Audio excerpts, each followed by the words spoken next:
When I turned 18, my parents told me to leave home. Now, at 30, I find myself without a place to live. My parents lost all their money, and I'm left on the streets. They never really wanted me. I was just an unexpected addition to their lives. When I was young, life was good, but things changed as I got older. My parents seemed less interested in spending time with me once I wasn't so cute anymore. They were always busy with their business, which was like their whole world. I didn't have any other family nearby, so TV and my teachers were like my family. Even on my birthdays, I often felt alone because my parents were too busy to celebrate with me. They just gave me money to buy whatever I wanted. Christmas and back-to-school shopping were pretty much the same story. We barely had a Christmas tree after I turned 10, but I managed to persuade my parents to get a fake one that I could set up and take down each year. If I had to paint a picture of my parents, they'd be the type who dress in black, enjoy their wine, and have a snobby attitude. The last time I saw them, they hadn't changed much, except my dad had started wearing a toupee. When I turned 16, I asked my parents if I could work part-time at their business, but they said there were no openings. It felt like they didn't want me there. Then when I turned 18, they expected me to leave home since I was an adult. I was still in high school and working part-time, barely saving for college. Soon after graduation, they gave me an eviction notice and didn't help me move out. I had to rely on a friend's dad for help. I ended up in a rundown apartment, working in retail with no time or experience for college. Just a few months later, I got fired from my job because my manager seemed to have a grudge against me and kept writing me up for trivial reasons. I can't even recall what they were anymore. But I wasn't the only one treated unfairly. I reported the manager to corporate along with others who had similar experiences. Corporate investigated and eventually fired the manager for various reasons, although they kept most of it under wraps. I heard rumors about cigarette theft being one of the reasons, considering the manager was a heavy smoker. Despite corporate's actions, they refused to rehire me, only changing my termination to a layoff on paper to keep my reason clean. It seemed like they didn't want to give me another chance. I quickly ran out of money due to poor financial management and struggled to find steady work, leading to losing my apartment. Desperate, I turned to my parents for help, but they turned me away, leaving me homeless and forced to live in a tent during the winter in someone's backyard. My friends had moved on to college, leaving me behind as a broke kid doing whatever odd jobs I could find to survive. My luck changed when a neighbor of my parents discovered I was living in a tent and offered me shelter to avoid freezing. With her support, I pressured my parents into revealing how to contact my other relatives, although they were reluctant, likely ashamed of how they treated me. Despite their warning not to bother them again, they reluctantly provided me with a list of contact information. I reached out to my paternal grandparents, whom I hadn't seen since I was a baby, and they were overjoyed to hear from me, welcoming me with open arms when they learned of my situation. They immediately flew me over to live with them, essentially adopting me as their own. My parents didn't even bother to see me off at the airport, despite being invited. For nearly a decade, I had no communication with them. My grandparents, upon learning of my parents' mistreatment of me, disowned them legally, removing them from their wills. Although my parents claimed they didn't need anything from my grandparents, their financial situation eventually proved otherwise. After living with my grandparents for about a year, I saved up enough to attend community college. With their support, I earned an associate's degree and landed a good job, thanks to my grandpa's recommendation. Eventually, my grandparents decided to sell me their house so they could retire to Arizona. My grandma's health was suffering in the cold winters, and they wanted to move somewhere warmer. While I was sad to see them leave, I gladly bought the house from them at a third of its value. I'll have it paid off in a few years.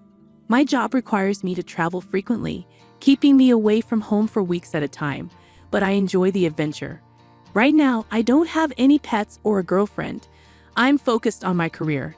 However, I hope to find companionship in the future once I have some stability. I don't want to remain a solitary bachelor forever. Returning home after more than 2 weeks away in late 2020, I was startled to find an unfamiliar white van parked in my driveway.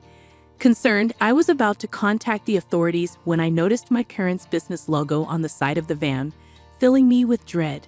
To my disbelief, my parents had broken into my house and were making themselves at home. Despite my anger, they greeted me casually, as if nothing was wrong. I demanded they leave immediately, but they refused, arguing that it was my grandparents' house.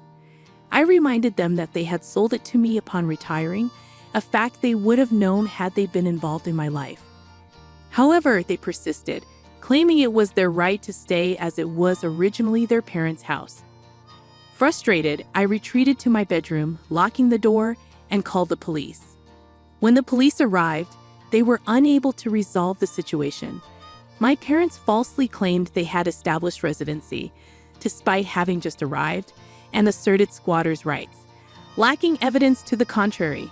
And with no surveillance footage or support from neighbors, I found myself in a stalemate. My parents even fabricated a story of a verbal rental agreement with me, and my mother resorted to tears to sway the officers. The police deemed it a family dispute and advised me to pursue legal eviction through the courts, which was complicated by delays due to the pandemic in 2020. Meanwhile, my parents remained in my home without paying rent, flaunting their victory over me. They confessed that their business had collapsed, forcing them to liquidate most of their assets to settle debts. With nothing left but their van and personal belongings, they saw my home as their lifeline for the foreseeable future.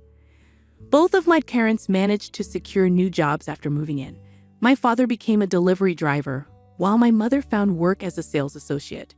While they were earning, their only contribution was towards the electricity and water bills, which essentially amounted to handing me $100 each month, accompanied by reminders of their generosity. Whenever I broached the subject of proper rent, they dismissed it, arguing that I owed them for the 18 years they spent raising me, despite not requesting reimbursement for that time. They even threatened to withdraw assistance with the utilities altogether if I persisted. Frustrated, I reached out to my grandparents to explain the situation. Though they were displeased, my parents remained adamant, asserting their right to stay in my home. My grandfather expressed regret, acknowledging that had they not sold me the house, my parents wouldn't have taken advantage of the situation. However, I reassured him that I had already initiated legal proceedings for eviction, and my parents were well aware that their stay was temporary. I made sure my parents overheard my determination as I relayed this to my grandparents. Their response was silence. My father, occupied with his delivery job 6 days a week, often kept his distance, clearly discontent with the work. Meanwhile, my mother attempted to assert control over my home during her free time. She insisted on rearranging my living room and even pushed for my parents to claim the master bedroom, arguing they deserved it as my parents. I rejected both demands, asserting that they were not entitled to special treatment and emphasizing that I did not owe them anything simply for raising me, a basic parental duty. It was evident they were trying to assert dominance to prevent eviction. After 4 months, in early 2021, I resorted to legal action against my parents for squatting. Despite their resistance and attempts at manipulation, claiming former ownership by my grandparents and citing their $100 monthly contribution, the lack of a formal rental agreement worked in my favor. Recognizing their futile attempts, the judge ordered their eviction within 30 days. They had no rightful claim to my house. After the court ruling, they confronted me, expressing disappointment for evicting their own flesh and blood. I couldn't help but laugh, seeing the irony in their words, and labeled them as hypocrites for their previous actions toward me. Their lack of concern for my well-being spoke volumes about their supposed parental love. I owed them nothing. They attempted to lay claim to everything that was mine, but their actions hardly reflected those of loving parents. I confronted them, calling them out as snobby, deceitful narcissists, and warned them to prepare for their departure, as I wouldn't hesitate to involve the authorities if necessary. My father's anger was palpable, but my mother intervened, preventing any further escalation. With sneers and tension thick in the air, they eventually left. The final month was fraught with attempts to guilt me or ignore me altogether. I marked each passing day on a calendar in the living room, eagerly anticipating their departure date, which I circled in red. I vividly recall the relief of March 2nd, the day they were finally gone. On the very day they were legally obligated to vacate my home, my parents stubbornly remained, despite having removed all their belongings and even resorting to sleeping on the floor of the guest room in a futile attempt to persuade me to let them stay. They only began searching for an apartment after the court's eviction order was finalized. My mother struggled for weeks to secure a place, eventually settling for a small and subpar studio apartment in a neighboring city due to the limited options available on short notice. The situation bore a striking resemblance to my own experience at 18, adding an ironic twist to the ordeal. I drove my mother to see the apartment, and it was in dismal condition. The walls were an unappealing baby green, the carpet appeared decades old, and the sole window offered a view of a nearby brick wall. Lacking modern amenities, there was no dishwasher, and the stove was unusually small. The bathroom facilities were outdated, with the toilet clearly in need of replacement. The thin walls offered little privacy, as we could hear the loud arguments of neighbors in the adjoining unit. Despite my mother's attempts to evoke sympathy with sad looks and subtle hints about my apparent guilt, I feigned ignorance until she relented. They promptly signed the lease and relocated their meager belongings to the apartment over the weekend. They insisted on taking the queen-size bed, dresser, and flat-screen TV from my guest room, which they had occupied for 5 months. Fed up, I allowed them to take the items, eager to rid my house of reminders of their presence. Their reaction implied they felt slighted, but they left without further demands. As soon as they departed for good, I wasted no time changing the locks on all exterior doors. With all their belongings now in the apartment and their last night spent in my guest room, I began replacing the front door lock while they loaded their van. Their silent observation did little to disrupt my focus, and they left without a word once the new lock was in place. A wave of relief washed over me as their van disappeared down the road. I felt as though karma had finally caught up with them, and I was content to let them live with the consequences of their actions. However, recent communication from my grandparents suggested otherwise. They recently contacted my grandparents to boast about their new business venture, similar to their previous one, now operating in the same state where I reside. Apparently, they're rapidly regaining their former status, enjoying financial success, and indulging in their familiar snobbish lifestyle. I couldn't help but feel a surge of resentment. After subjecting me to homelessness and squatting in my home for months, they seamlessly returned to their privileged ways. Despite my hopes for karma to intervene, their swift resurgence leaves me questioning its existence. Update. Thanks everyone for your helpful advice. I'm starting to see the value in selling the house, especially after discussing it with my grandparents.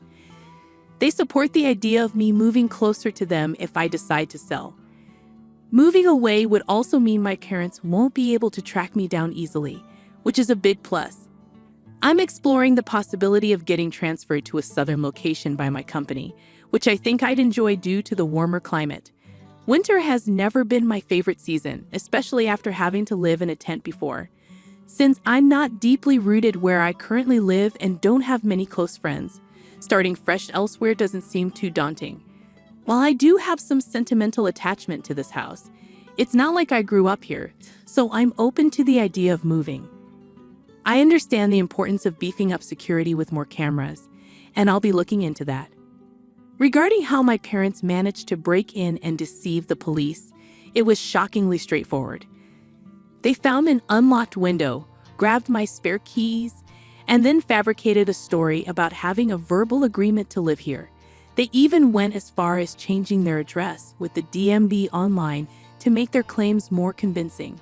Unfortunately, the police didn't offer much help and just advised me to go through the eviction process. I regret not getting their badge numbers to report their negligence. Quick update. Yes, my parents redirected their mail to my house, adding another layer to their residency claim. If they stayed in my house for over 30 days with my supposed permission, squatters' rights could legally make them tenants. They manipulated the situation and used every tactic to convince the police they had the right to be there. With no clear evidence of how long they'd been living in the house, It became a messy finger-pointing situation, leaving the police uncertain.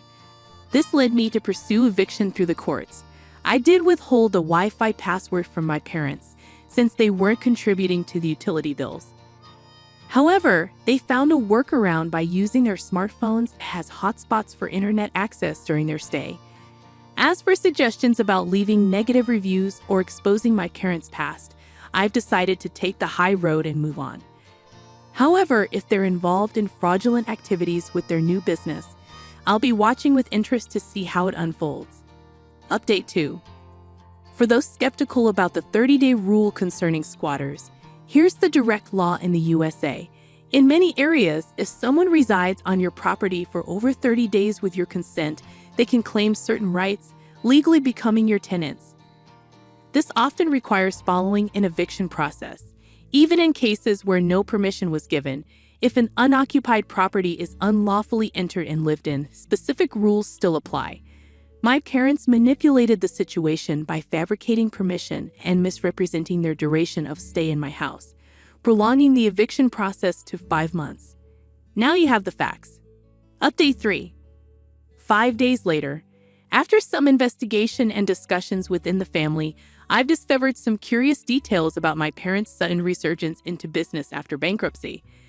Contrary to speculation, their venture isn't an MLM. Even they wouldn't stoop to such tactics.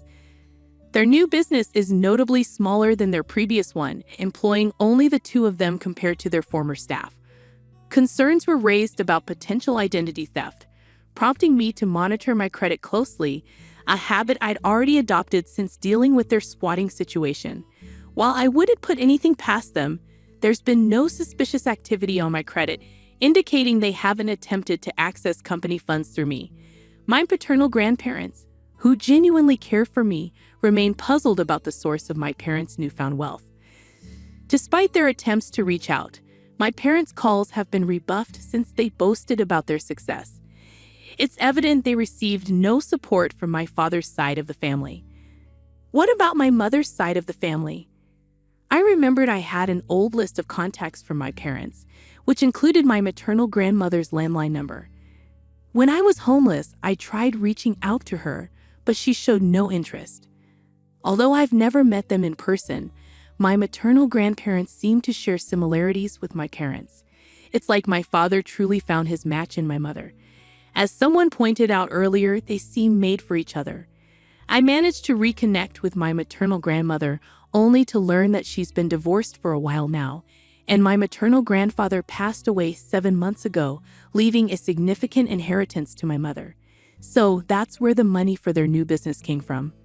My maternal grandmother seemed proud of their success and didn't delve into much else during our conversation. It's likely why my parents boasted to her about their achievements, especially since my good grandparents had cut them off. However, I couldn't care less, and neither could my good grandparents.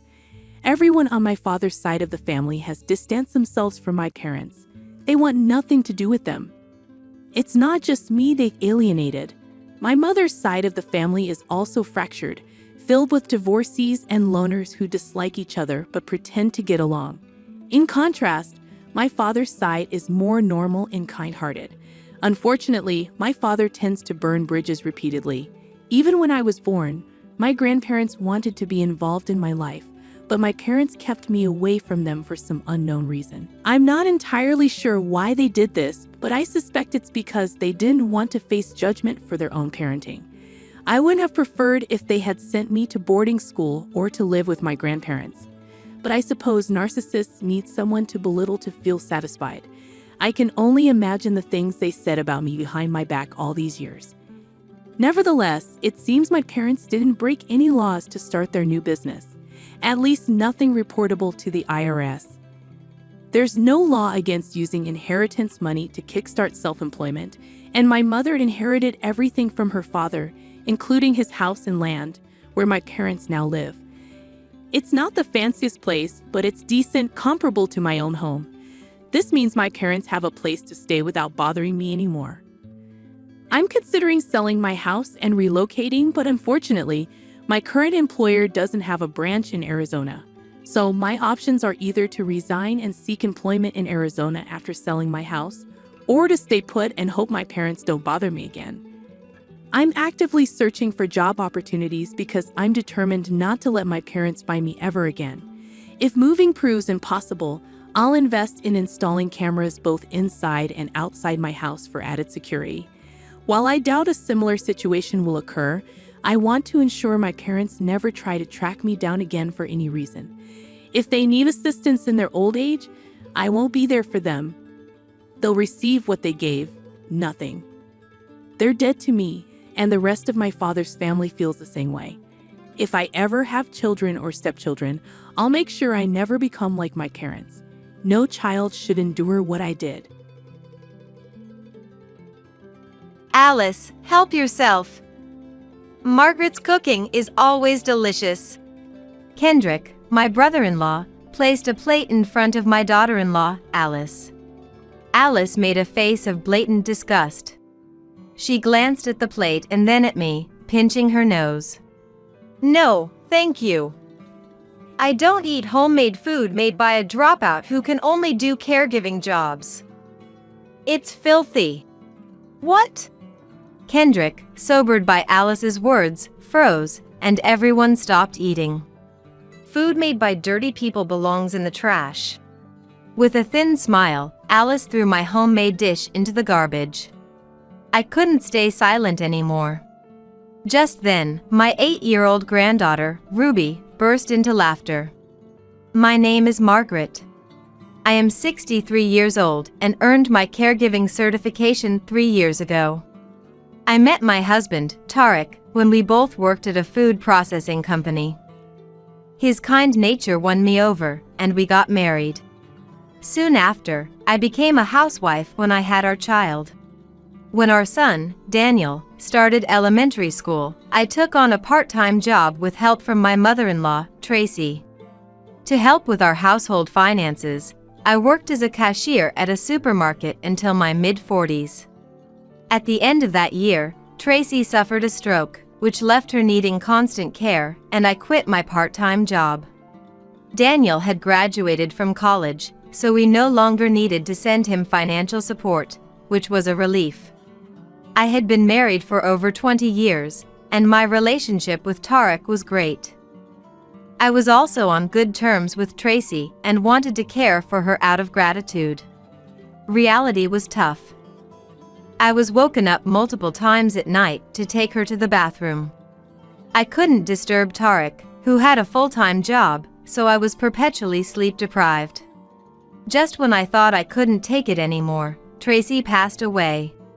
Margaret, thank you for taking care of Mom until the end.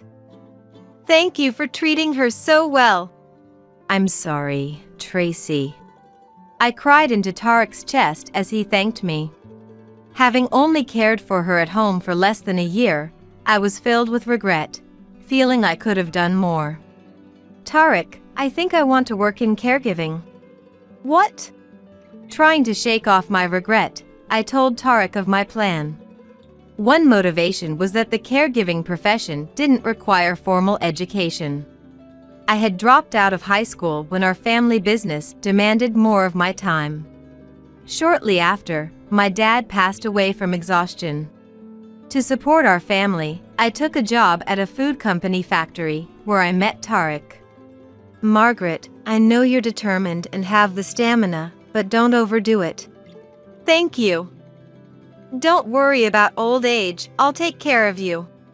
Despite the tough aspects of caregiving, I enjoyed a fulfilling life, thanks to Tarek's constant support.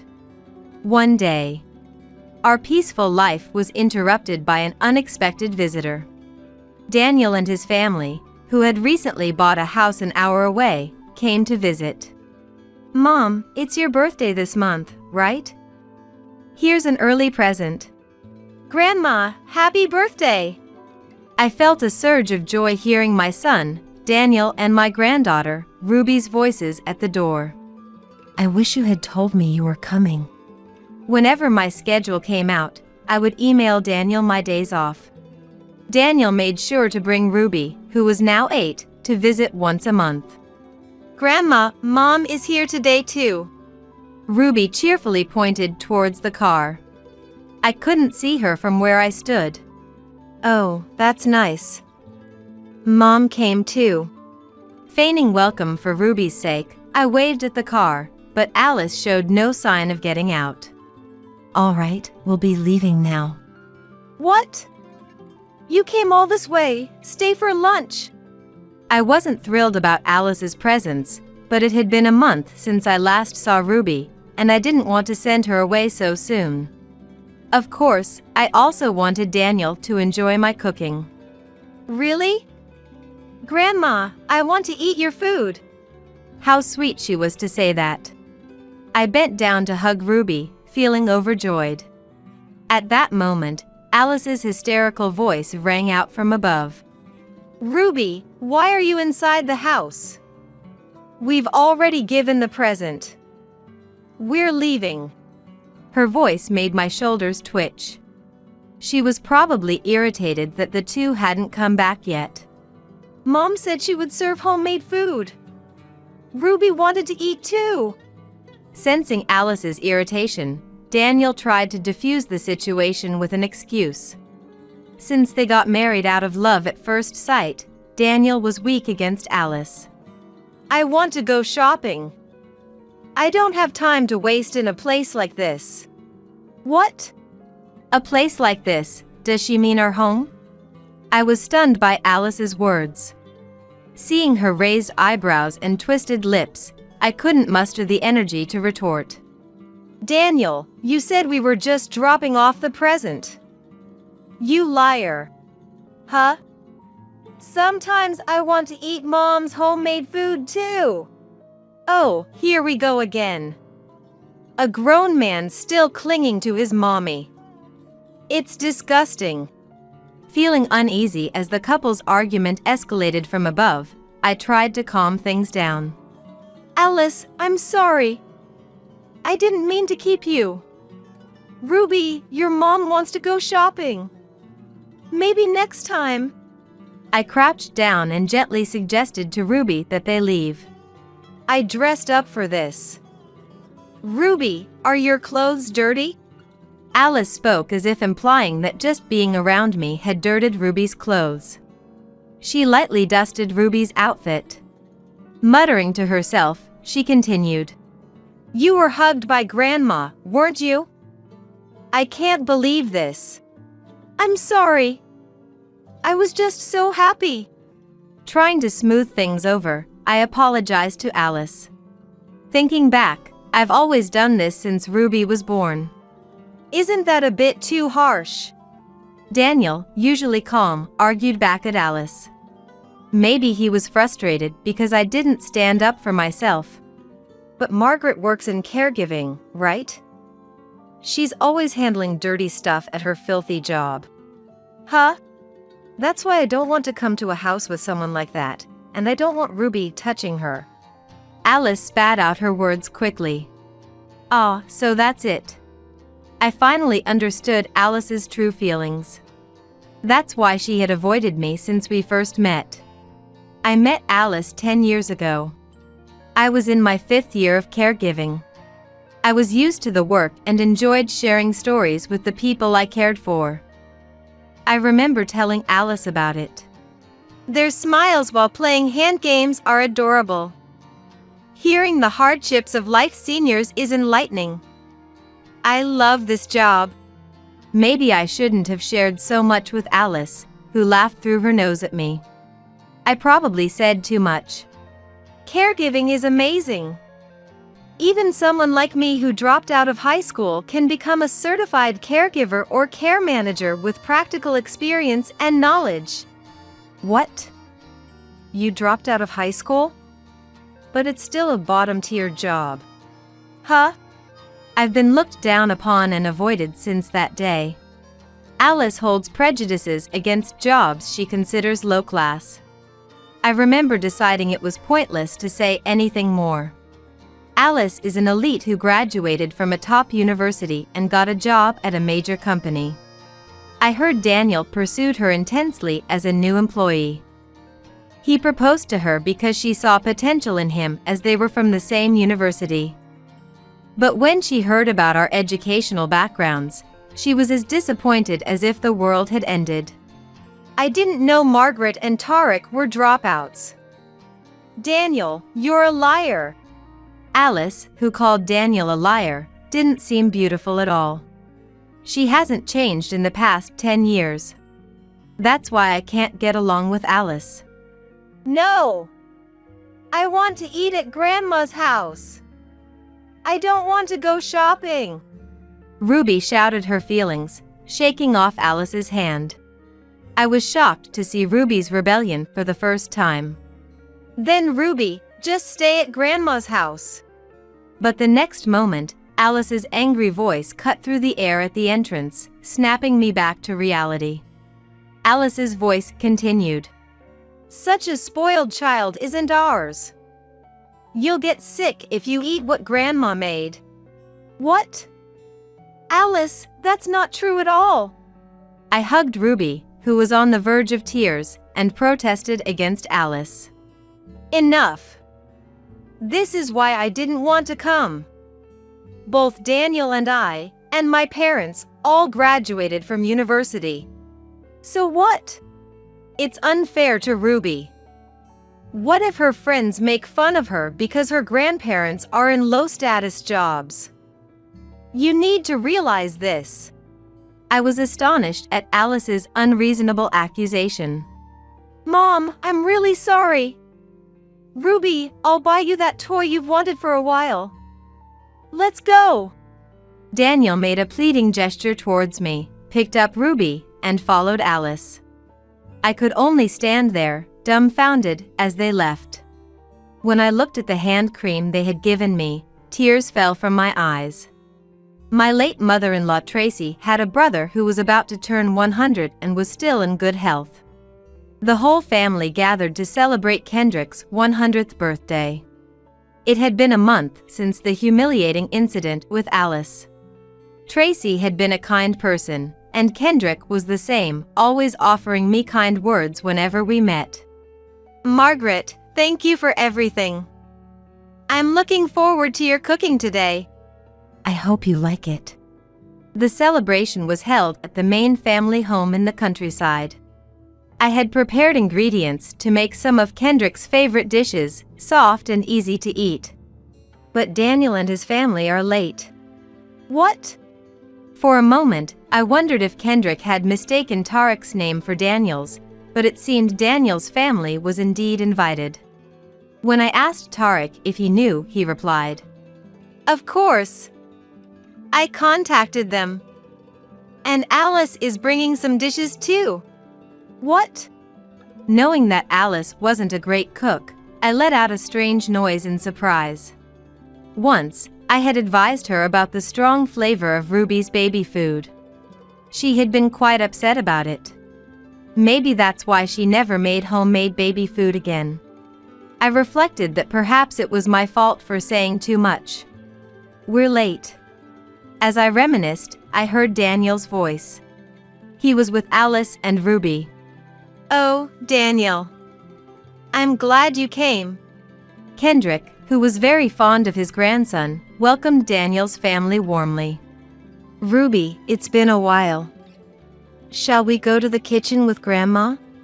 The unpleasant memory from a month ago crossed my mind, but I was happy to see Ruby and spoke to her. Grandma, are you using the hand cream I gave you? Of course. Look, my hands are so soft thanks to you, Ruby. I showed Ruby the back of my hand and thanked her. Her innocent smile was soothing. Margaret, it's been a while. Oh, Alice, it has been a while. Thank you for coming to the celebration today. This isn't your celebration, so you don't need to thank me. Well, but thank you for making some dishes too. I'll plate them up. Good job. I didn't make it for you, Margaret. Ignoring my feelings, Alice's voice always came with a hint of bitterness. Hearing her tone, the relatives already seated in the dining room froze. Let sleeping dogs lie. I took Ruby's hand and started cooking in the kitchen. The dining table was already set with celebratory dishes, But Kendrick had specifically requested beef stew, so I made it. Ruby, sit with Mom and Dad. Once the dish was done, I took off my apron and gently pushed Ruby towards the dining room. Kendrick and the others were already enjoying drinks. To be celebrated at this age. It's something. Kendrick's hearty laughter filled the room. I wished Tracy could have been there too. Wiping my eyes, I took a seat at the end of the table. Tarek looked happy, drinking with Daniel after a long time. As the celebration went on and Kendrick made his speech, the party reached its peak. Which one is Margaret's beef stew? Kendrick, remembering, looked around the table. Isn't it this one? It's delicious. I've been thinking it was this one all along. Am I wrong? An older relative held up a plate. Thank you. Did you enjoy it? Unfortunately, that's not Margaret's cooking. It's something I made at home. Alice, her face flushed, answered proudly. Whether out of shyness or drunkenness, Alice's voice was loud and boastful. Oh, Margaret and this daughter-in-law are both beautiful and great cooks. The relative's voice made everyone nod in agreement. They had been afraid of Alice's outburst earlier, but now they were praising her. The power of alcohol is incredible. Grandma's cooking is over here. Amid the noise, Ruby placed my beef stew on each table. She must have brought the plated dishes from the kitchen. Alice, help yourself. Margaret's cooking is always delicious. Kendrick placed a plate in front of Alice. Alice made a blatant face of disgust. She glanced at the plate and then at me, pinching her nose. No, thank you. I don't eat homemade food made by a dropout who can only do caregiving jobs. It's filthy. What? Alice's words seemed to sober everyone up, and they all froze, stopping their meals. Food made by dirty people belongs in the trash. Everyone was shocked by her next words. Alice stood up and, in front of all the relatives, threw the stew into the dining room trash can. Margaret's seasoning is too strong. Everyone, this kind of food will make you sick. And it's made by hands that have touched dirty things. I hope you don't get food poisoning. Was this her revenge for my comment about the strong seasoning years ago?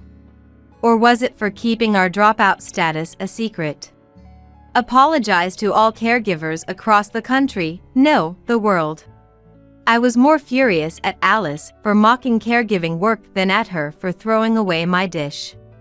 At that moment, Mom, it's great that everyone said your cooking was delicious. Ruby, shyly looking at Alice, spoke up. She's at an age where she wants to brag about her mom. In this tense atmosphere, the relatives acted maturely. The old woman and old man nodded at Ruby's words. I bought it at the deli yesterday. What? I thought I recognized the taste. An old woman, whose daughter worked at the deli, said with a bitter smile. She probably thought she could look down on us country folks. We go to delis too. Alice didn't expect to be outed by Ruby. Alice's face turned red as she clenched her teeth. Mom, you're as red as a monkey. Ruby, don't laugh. Alice glared at Ruby, raising her voice. In front of so many people, she wouldn't lay a hand on her like last time. And about the food you're eating. What? Ruby, did you do something? Alice grabbed Ruby's shoulder, shaking her as she laughed, her hand over her mouth. The potatoes fell on the floor. I picked them up and washed them, so it's okay, right, Mom? Ruby laughed, even as she apologized. The reason was clear. She was laughing, remembering the potatoes rolling on the floor. Gross, I already ate it. Poor thing. The relatives felt sympathy, but Daniel couldn't hold back his laughter and gave Ruby a thumbs up. Good job, Ruby. What? Don't joke around. Maybe it was the humiliation of being laughed at in front of everyone, but Alice finally snapped, yelling at Daniel. The celebration of Kendrick's 100th birthday turned into a battleground for a couple's quarrel, and the relatives turned pale. Then their faces turned red with anger. You're the one joking around. How could you do this at a celebration? And belittling Margaret's job is the worst. You might need a caregiver someday too. Caregiving is a licensed profession. Don't you know that, Ms. Elite? And besides, we are all upset that we couldn't eat Margaret's cooking. Get out! Voices of criticism poured in from the relatives. A storm of harsh words against Alice. No, it was that her self-centered nature had been exposed all along. It was her own fault. Daniel confirmed this. Divorce. I've put up with your selfishness for 10 years. Throwing away Mom's cooking is unforgivable. I was looking forward to it. This country cooking. Deli items are much better for hospitality. What did you say? My grandma always said, never waste food. Apologize to Grandma in heaven and Mom. Hearing Daniel's words, I felt a warmth in my heart. I was grateful to Tracy for raising such a kind son. But Alice was unmoved by Daniel's words. She didn't calm down, instead, she became more furious. I said I don't want to. I'm done with you. I've had enough. How am I supposed to live if we get divorced?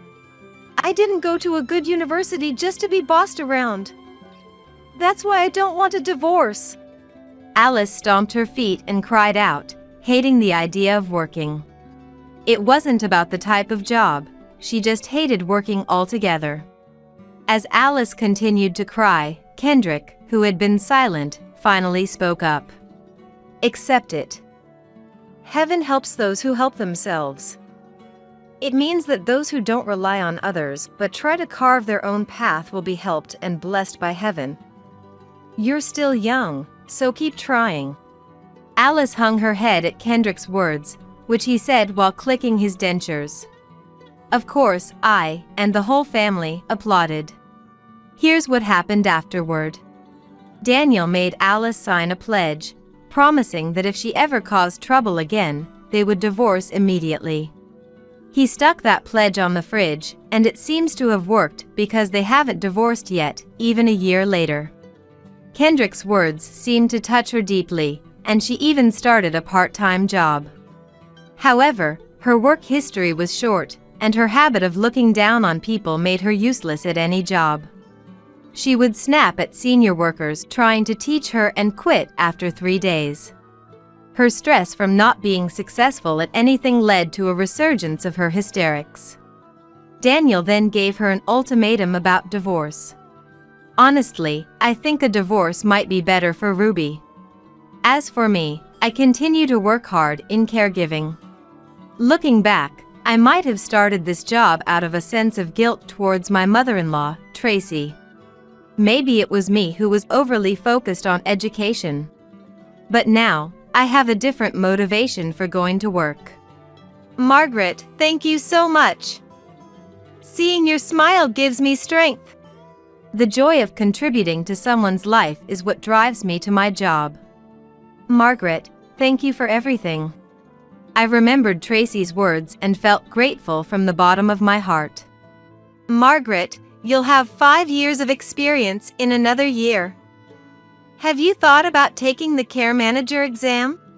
I don't think I can do it.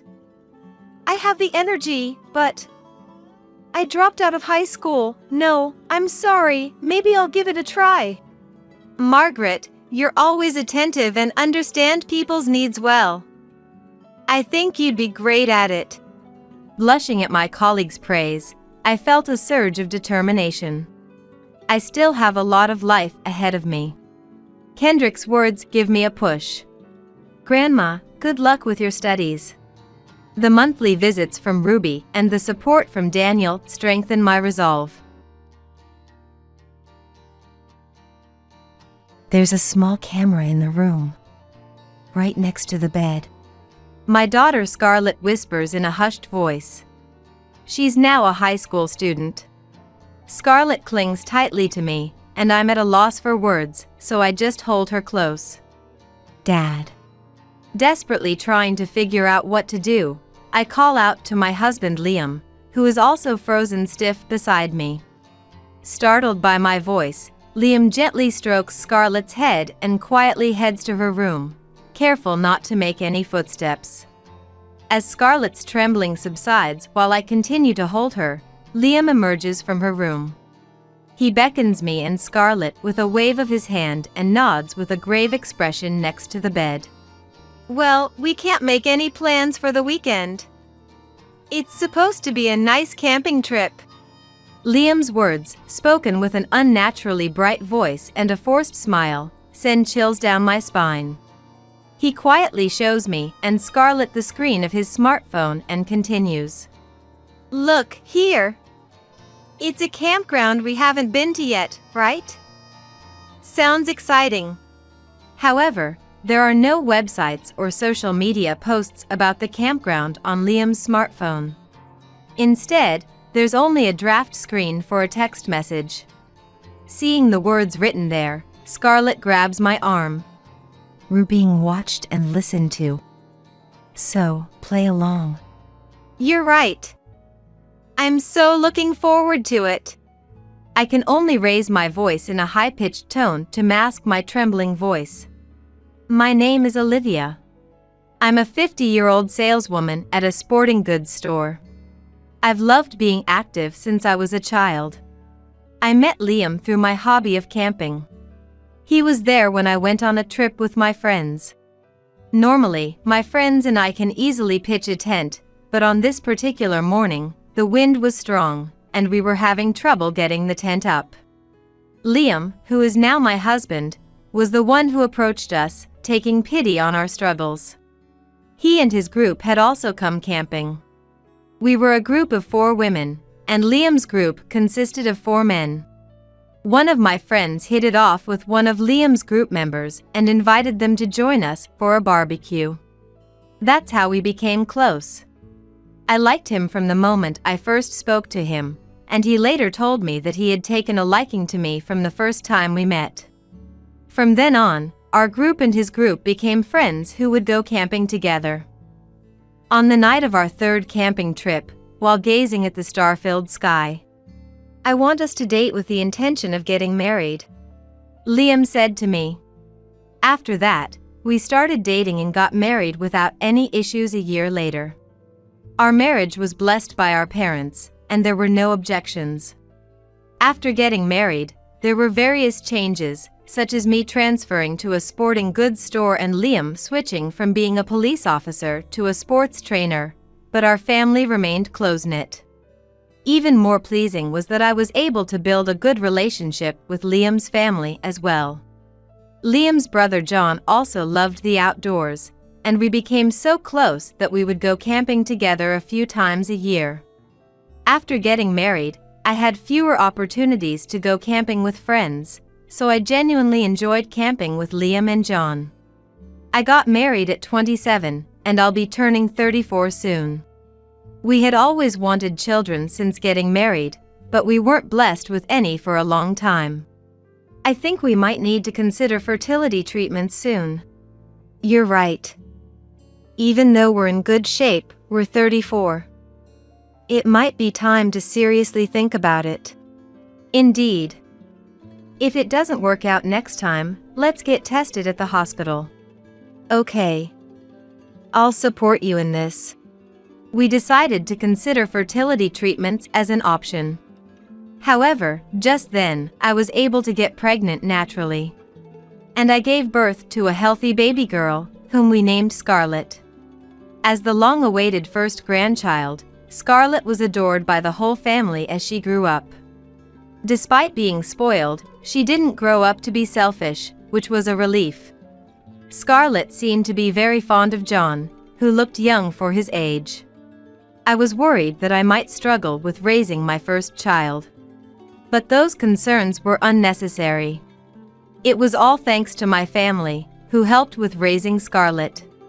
I didn't suffer from postpartum depression and didn't find child-rearing to be difficult.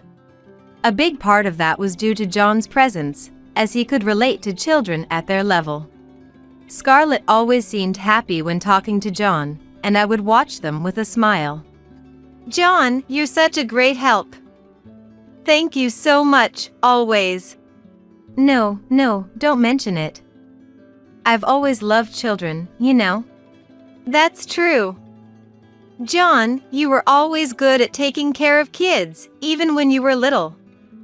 Our cousins were very fond of you too. Liam, you remember things from so long ago quite well. You often gave stuffed animals you won from UFO catchers to our cousins, right? They were all so happy to receive them. I was jealous because you gave the stuffed animals I wanted to our cousins. Ah, those were the days. I didn't know you got jealous, Liam. Which stuffed animal was it? There's no need to bring that up now, is there? I watched as John and Liam chatted merrily. It was clear to see how close Liam and John were. I felt truly blessed to have married him. Not only was I surrounded by a wonderful family, but Liam himself was a kind and amazing person. In the blink of an eye, Scarlett had become a high school student. Around that time, John went on a solo trip. As a souvenir, he bought a stuffed toy of Scarlett's favorite character. Could you give this to Scarlett for me, Olivia? Are you sure about such a large stuffed animal? It's fine, really. I wanted to take Scarlett along with me, but it's difficult to travel with a high school student, you know. Scarlett was a bit upset about it, so I want you to give this to her as an apology. I handed the large stuffed toy I received from John to Scarlett when she got home from school. This size must be expensive, right? Even the palm-sized version of this plushie is pricey, let alone one you can hug. It probably cost as much as the trip itself. Is it that expensive? Mom, you really don't know anything. This character is super popular. I learned the value of the stuffed toy from Scarlett. She adored it so much that she placed it by her pillow, saying she'd sleep with it from now on. The next day, I immediately reported this to John. He seemed delighted that Scarlett was so happy, and left with a huge smile on his face. About a week later, something happened. Mom! What should I do? You see! Scarlett came running to Liam and me, looking extremely agitated as we were drinking coffee in the living room. She kept trembling and repeating, "What should I do?" I hugged her, trying to calm her down. Calm down, take it slow. After a while, as her shaking subsided, Scarlett muttered in a small voice, "Mom, Dad, the eyes on that stuffed animal, they're weird. Almost like camera lenses." The air between Liam and I froze. Scarlett desperately began explaining why she felt that way. That stuffed toy was just given to me by John the other day. The colors of the eyes are slightly different. I noticed it when I started opening the curtains during the day. I thought maybe it was a special edition or something, so I looked it up online, but...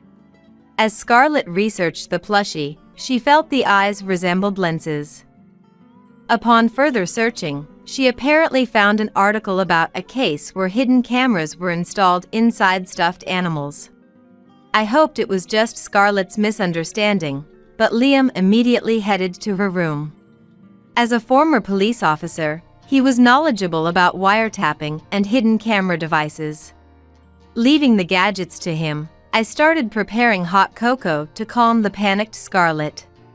He once told me about an incident that occurred while we were dating, where a female college student was stalked and cameras were planted in part of her stuffed animal collection. He went to the room with Scarlett to check the stuffed animal and then came back to the living room for a moment.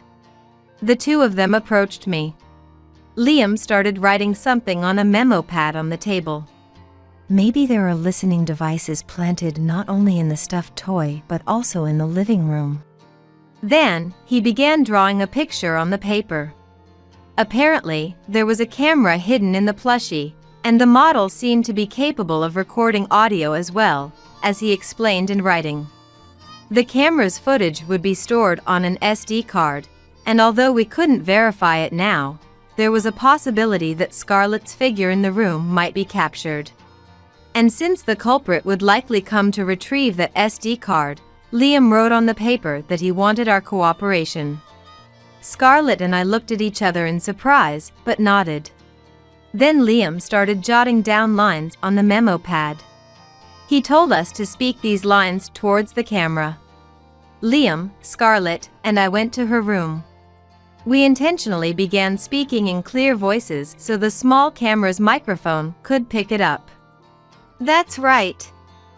Scarlett, you're looking forward to the family camping trip this weekend, aren't you? Yeah. It's been a while, so I'm excited.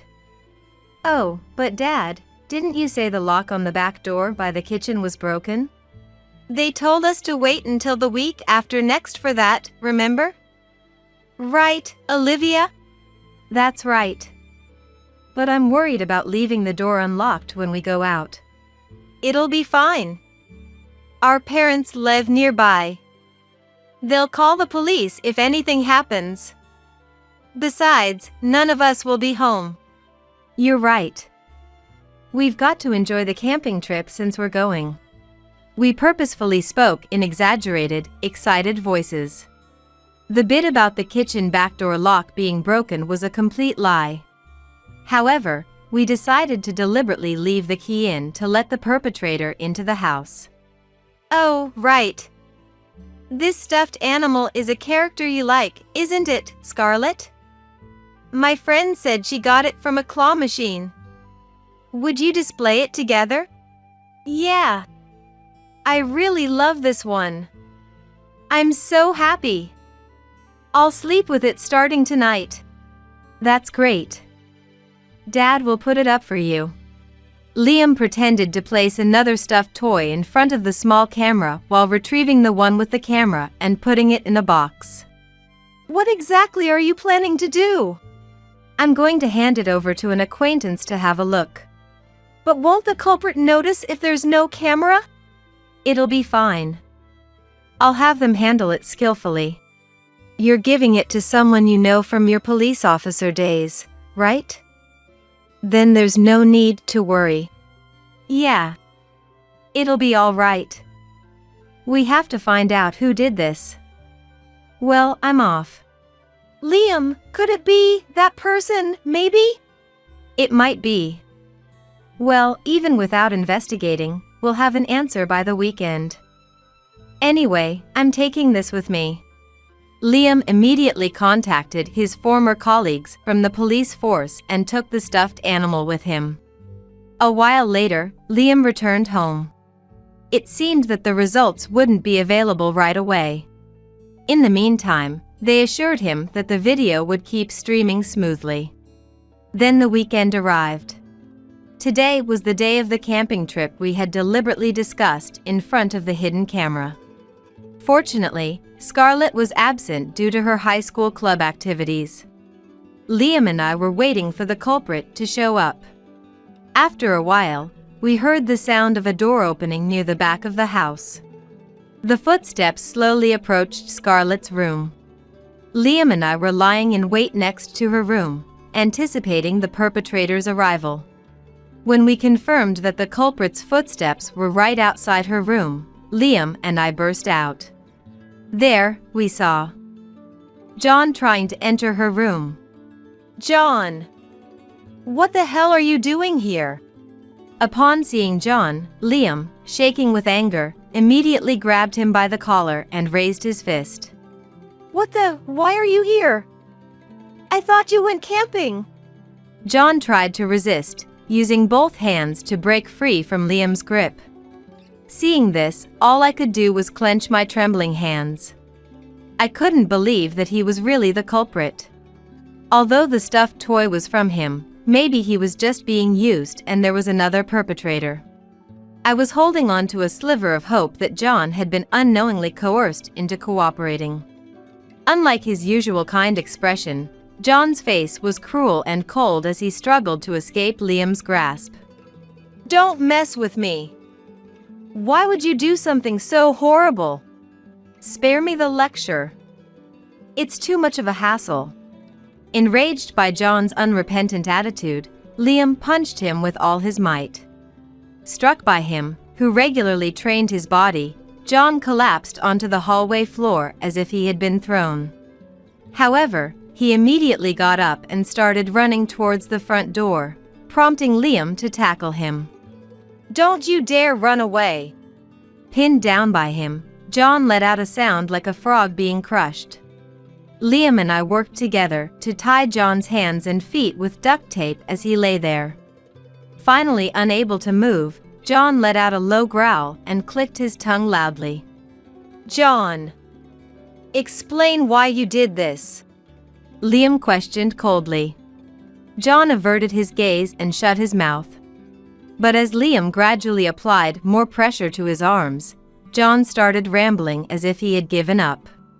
I couldn't stand the fact that you got married before me, had an adorable daughter, and built a happy family. That's why I took care of Scarlett, to steal the position of father from you. And then she grew attached to me, she was just so cute. Liam gasped at John's resentful words. Perhaps getting excited, John's voice grew louder. And then that cute girl became a high school student, looking all sexy, and she's clinging to me, you know? Of course, I'd get excited. I don't want to miss a single second of her turning into a woman. Stop it! Liam shouted, restraining John, who was spitting as he yelled. Seeing Liam's trembling hands, John snorted. But you know, I haven't done anything yet. I haven't forced a relationship on her or made any sexual demands. And yet, you only use me for childcare, and now that Scarlett is of age, you're going to treat me like a pervert? How convenient for you. Gripping Liam's clenched fists, I glared at John. It's true that you helped us a lot when Scarlett was little, and we appreciated that. But that's a separate issue. Just because you took care of her since she was young, does that make it okay to secretly record and listen in on her if you don't force a relationship? Of course not. Regardless of age, hidden cameras and wiretapping are crimes. As I spoke calmly in a low voice, John frowned in displeasure. Don't come near Scarlett ever again. I was truly relieved that she wasn't here right now. I didn't want her to know that the older man she had adored was capable of making such an ugly face. Don't ever come near my family again. From today onward, I no longer consider you my brother. Yeah, I get it. John spat out, seemingly in defiance. I can't trust just a verbal promise. Stay right there and wait. Even if you don't tell me, I have nowhere to go because of you, so of course, I have no choice but to wait. Liam angrily went downstairs to the living room and, using his intuition as a former police officer, immediately contacted his colleagues. He asked them to investigate the school where John worked as a security guard right away. They had also been examining the stuffed animal he had given them the other day. His colleague asked if the culprit was the same person as the one who planted the camera in the plushie, and Liam confirmed it was. The colleague promptly headed to John's workplace. 2 hours later, Liam's smartphone rang. It was revealed that hidden cameras were installed in the girls' bathrooms at John's school. Security footage showed John repeatedly entering the girls' restroom carrying a small camera. They informed Liam that they had collected fingerprints from the camera and planned to conduct DNA testing. John was taken in for voluntary questioning by the police Liam had called. Must feel nice to have your brother turned into the police by his own younger brother. I'm miserable because I have such a perfect little brother. You must be thrilled that your older brother might get arrested, huh? John taunted, But Liam just stared at him without saying a word. His colleagues from the police came to pick John up, and Liam headed to the police station. I stayed at home, waiting for Scarlett alone. In the evening, Scarlett returned from her club activities. "Scarlett, you won't be able to see John anymore." I immediately told her those words. Scarlett's expression darkened, as if she had realized something. I hugged her and tried to comfort her. I had relied on John since she was little, and I felt so guilty towards Scarlett that I couldn't say anything. After a while, Liam returned from the police, and we decided to go out for dinner as a family of 3. When we went to eat, Scarlett regained a bit of her energy and smiled at us. Liam and I felt a little relieved. 3 days passed since then. Liam's colleague contacted us and informed us that John's fingerprints matched the DNA found on the small camera inside the stuffed animal and the ones installed in the women's restroom. So it really was John after all. I see. I had no idea he resented you so much. I didn't notice either. But what he did to Scarlett is unforgivable. He seemed unable to contain his anger. It was decided that John would be formally arrested on charges of illegal filming. When his house was searched, evidence was found that he had repeatedly committed voyeurism in the past. It was determined that there was no need to consider any sympathy or mitigating factors for his criminal actions, and he was expected to receive a prison sentence. Liam and I decided to claim compensation and have a restraining order issued to keep John away from Scarlett. Once everything was settled, Liam and I headed to his parents' house. "Liam, I'm truly sorry for raising John to become such a person. Olivia, I'm so sorry to you as well." Liam's father, Thomas, apologized profusely. "It's not your fault, Dad. I didn't notice either. We've cut ties with John and told him he's never allowed in our house again. Olivia, we'll do whatever we can to make amends." It's not your fault, Thomas and Jennifer." I smiled at my in-laws. My in-laws apologized repeatedly, saying, "I'm sorry." But I had no intention of blaming them. I left my in-laws' house together with Liam. It seems he squandered his money on buying filming equipment and has no savings. He'll probably have to work long hours after getting out of prison. He'll have to pay compensation to us and others as well. Even a lifetime wouldn't be enough to make up for it. I wonder if Thomas and Jennifer will have to pay reparations too. That might be the case. Even though I knew that could happen, I still couldn't forgive him. Liam let out a big sigh. I was a bit anxious too. I hoped it wouldn't cause trouble for Liam and his parents. 3 months passed since then. At the time of the incident, Scarlett had been scared of men, but winning the school band competition and making fun memories with friends on the school trip seemed to have helped heal her emotional wounds. I'm so glad. It looks like she is feeling better. Yes, thanks to her classmates. You're right. I don't think she could have become this cheerful with just us. The power of friendship is amazing, isn't it? Now, she is energetically engaging in club activities and studies every day. Amidst all this, it was time to start thinking about her path after high school graduation. Liam and I had decided to move before John was released from prison. Dad, Mom, I want to go to college out of state. Is that okay? Of course it's okay. But if you're going out of state, we want to come with you. What do you think, Scarlett? I'm so happy. Let's all go together as a family. I think we can have a great time even in a new place. So, what kind of house would make you excited to come home to? Would you be mad if I said I prefer a condominium instead of a single-family home? Would you think, but we're already living in a house? Of course not. I wouldn't think that. I'm sure Dad wouldn't either. But why do you prefer a condominium? In a condominium, it'll be easier to tell when you two come home, right? I'll know too, so that would make me happy. Although her wounds had started to heal, I could tell she was still a bit scared. That's why my in-laws and my parents said it might be better for us to move.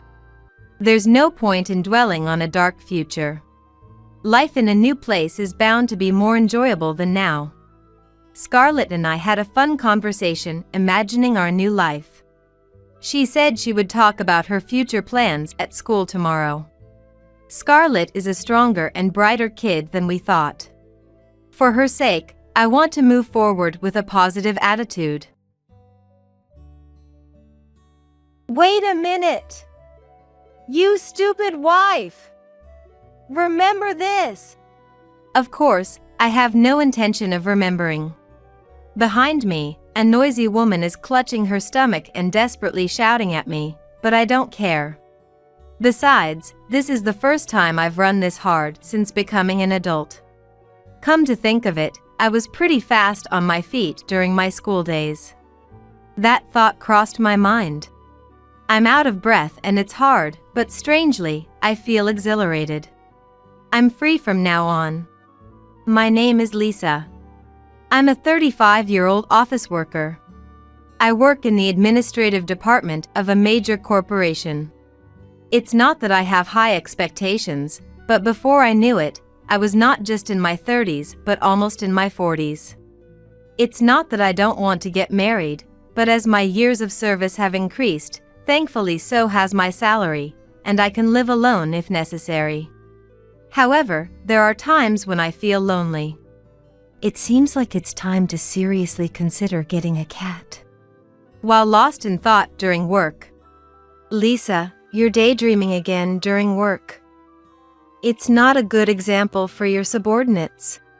Ryan, a salesperson from a client company, peeked at my face and spoke to me.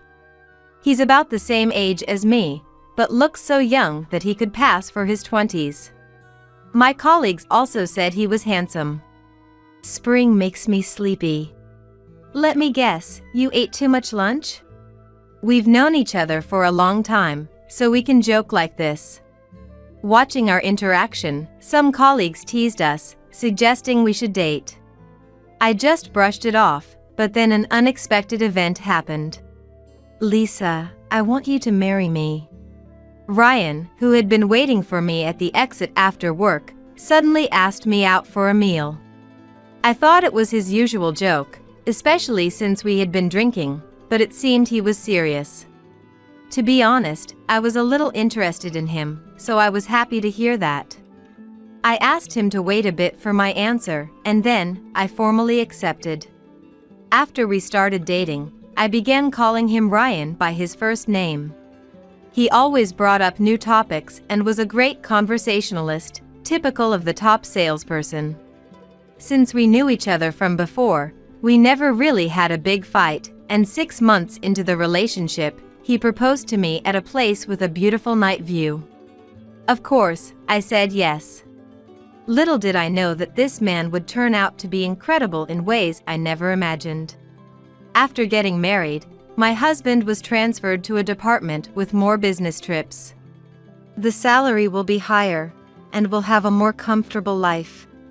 I wanted him to stay by my side, but it seemed he had long wished for this transfer, and he was happy about moving to his desired department. He was away from home for half of the month, and even though we were newlyweds, maybe I should really get a cat. I started to seriously consider it. Having lived alone for a long time, I had no trouble spending time by myself. With my husband away, there was no need to cook elaborate meals. There were days when I just made simple dishes for dinner. The married life I had imagined when I was single was far different from reality, leaving me feeling a bit empty. My husband earned well, but as we didn't have children, I felt there was nothing for me to do at home, so I continued working. Aren't you going to have kids?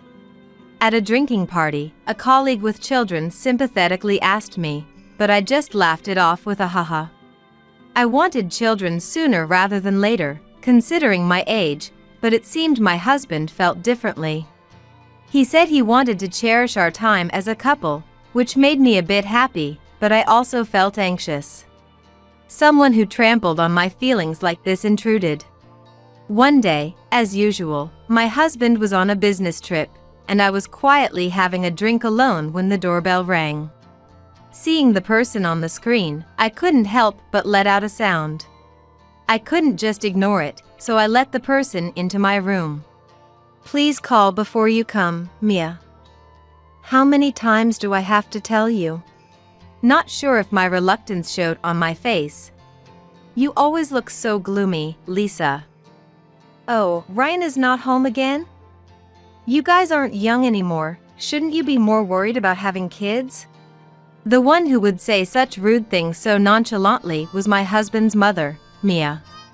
She barged into the room and finished off the bottle of wine I had opened.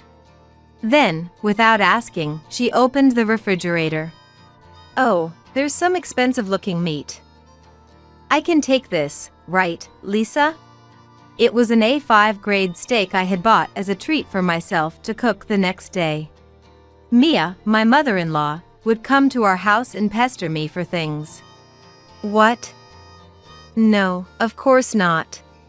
I realized my mistake the moment I said it. Mia's face turned sour quickly. Huh? Living a life of luxury with my son's earnings, and you can't even share a bit? Sit down. Once she started, Mia was unstoppable, lecturing me endlessly. She would go on and on about how she raised her son with care, how she was strict to get him into a top university. She detailed the expenses of getting her son through college. Mia said these things, but I heard that it was my father-in-law who worked hard and earned money while Mia had always been a housewife. Maybe her frugality contributed to that. I've been subjected to this talk annoyingly many times. I've tried pretending not to be home, but she would knock on the door until I came out. Sometimes, I had to call my father-in-law to come and get her. Every time I saw him, he looked tired. Come on, let's go home. Enough is enough. Watching Mia being dragged away by him, I deeply realized that marriage isn't always about happiness. By the way, the steak was bought with my own money. As if I'd give it to Mia. Every time she appeared, I was glad we weren't living together.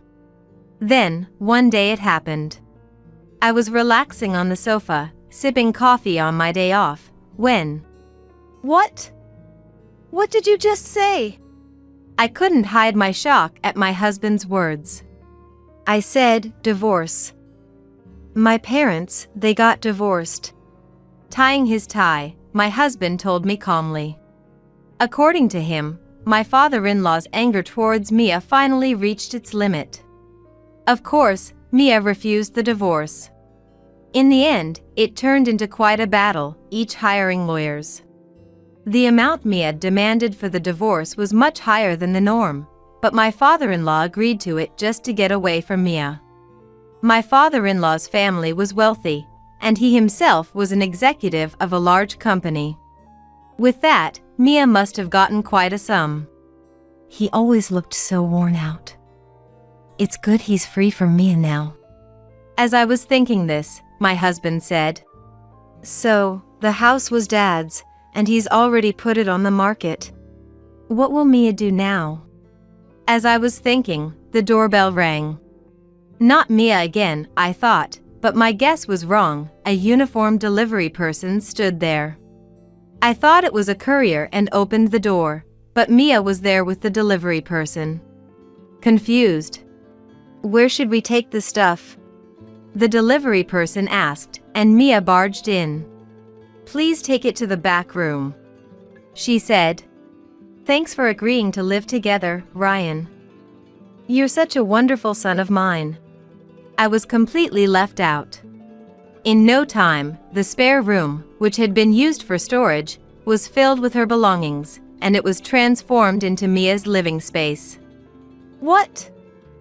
I haven't heard anything about this. I can't just accept sudden cohabitation. If it were the kind Mia, it wouldn't be a problem. But this Mia was different. As I desperately refused, both of them looked at me with puzzled faces. Isn't it all the same whether we live together now or in the future? You'll take care of Mom then, Lisa. My husband said such an absurd thing.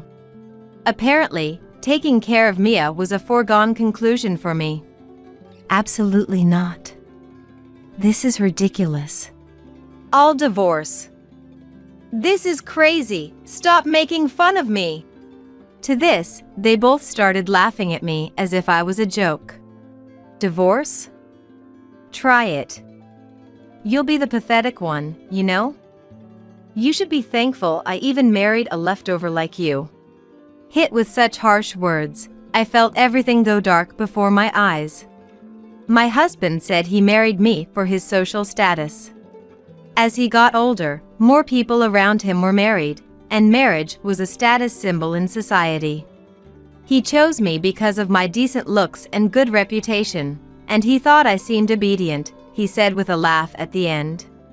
I'll never sign the divorce papers. Well, I'm off on a business trip again, so I'm leaving now. Saying this, he left the house humming, leaving behind both me and the detested Mia. Watching me stand there dumbfounded, Mia said, "How pitiful, a woman unloved by men." She retorted, laughing at me. "You're one to talk, having been divorced yourself." That's what I said.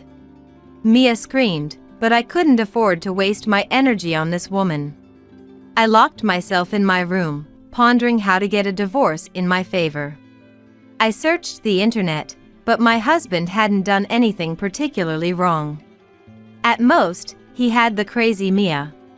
Not even cheating. As I thought this, Mia banged on my room door so fiercely I thought it would break. "Come on! Get out here now!" Wondering what was happening, I came out to find several delicious-looking dishes on the table. Thinking Mia had prepared the meal, I sat down. Well, she's a bit nice after all. Just then. "Hey! What are you sitting down for? Pay up!" I looked where Mia was pointing and saw a confused delivery man at the door. Dumbfounded by Mia's stupidity, I said, "I won't pay for it." Then I returned to my room and locked the door. She screamed outside for a while, but eventually quieted down. Seems like she paid for it herself. Good. From then on, Mia and I hardly exchanged words. I've heard of married couples living like strangers, but what was this relationship? I even thought about such trivial matters. My husband's visits home became even less frequent, and when he did come home, he and Mia would be having a party-like time. I was quietly preparing for divorce. The more I researched, the more shocking secrets about my foolish husband came to light. He was truly Mia's son. A real piece of work. Mia never cooked, relying on delivery for every meal. And she ordered a lot. Given her large size, it made sense. Once, I prepared a meal for Mia, but she threw it away, plate and all. When I found it, I was so frustrated I cried. Mia had always been stingy with money since the beginning of our marriage. Extremely reluctant to spend more than necessary. She had no problem coveting others' belongings. Once, after a bath, I was eating ice cream when she barged in unannounced. "I'll take one of those," she said, and shamelessly ate one of the 2 ice creams in the package. A greedy and unpleasant person.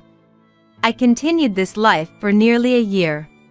Although Mia and I were living together, we barely saw each other, so it wasn't too hard. I considered moving out, but I didn't want to be seen as running away. More than that, the thought of the 2 of them falling into hell made me giddy.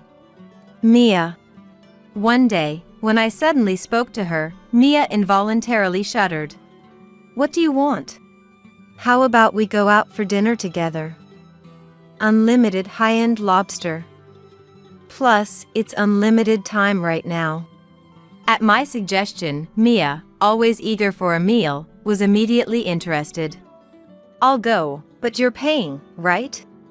As always, she was presumptuous, but I answered with a smile. Of course. Once Mia knew it was on me, she began ordering one dish after another at the restaurant. I'll take 5 servings of premium lobster, same for shrimp and scallops. And then, like a black hole, Mia devoured the meat continuously. Other customers glanced and whispered, laughing at her. I get it. She's practically a cow herself. Here's where my plan hit a snag. I intended to leave Mia at the restaurant and return home early, but she protested. Eating alone is embarrassing. That's what she said. I think you're embarrassing enough already. In the end, Mia, taking advantage of the unlimited time offer, silently ate meat for 3 hours. She even ate the meat I grilled, leaving me with only about 5 pieces. After 3 hours of that, when it was time to pay, the server said with a forced smile, "We look forward to seeing you again." But his eyes weren't smiling. He probably hoped never to see such a customer again. Well, that was an okay restaurant.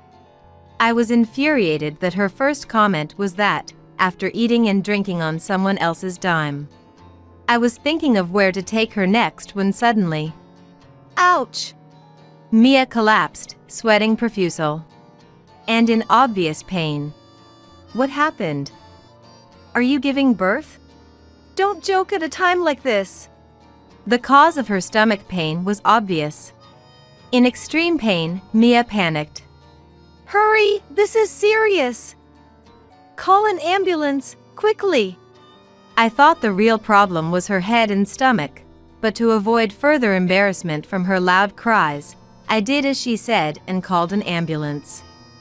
Fortunately, it arrived in about 15 minutes. By then, Mia had quieted down, but she was crouching and holding her stomach in pain. What happened? The paramedic asked. My stomach hurts. Mia could barely speak. We'll take her to a nearby hospital. Are you her daughter? Son's wife? Please come with us. The paramedic asked me, but I replied. Son's wife? No. I know her, but she's practically a stranger now.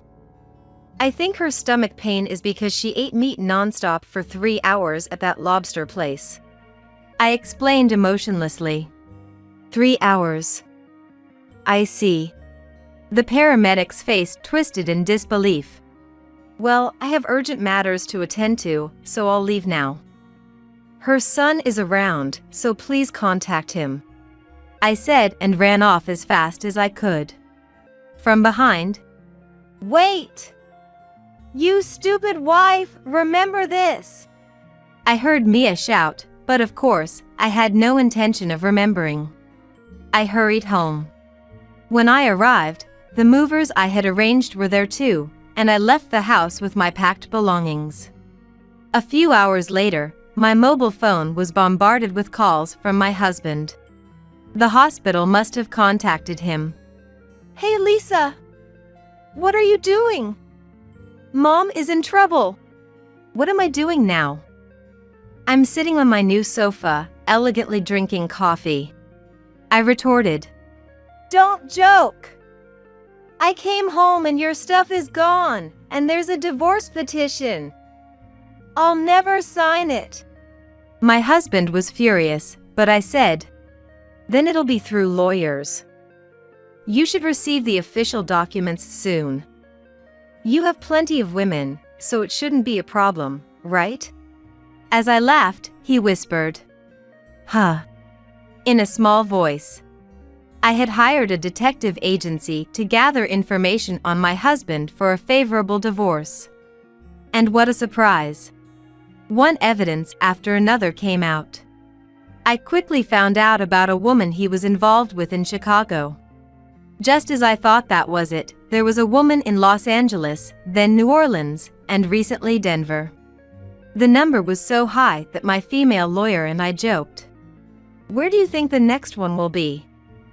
I bet Atlanta. We even had the luxury to guess the next affair location. After all this, gathering evidence against him took a lot of time and money, but thinking about him going to hell made it all seem worth it. I hated my husband that much. I didn't leave that house because I wanted to save on rent. It was also a part of my small pride, a determination not to lose. I planned to demand a security deposit for the divorce lawsuit from all the women involved, but it turned out my husband had pretended to be single. I thought he was the lowest of the low. However, one of the women he deceived reported his misdeeds to the company where he worked. As a result, he was demoted to a minor subsidiary and, with his pride wounded, he quit the company. It seemed the matter with the women was settled through settlements.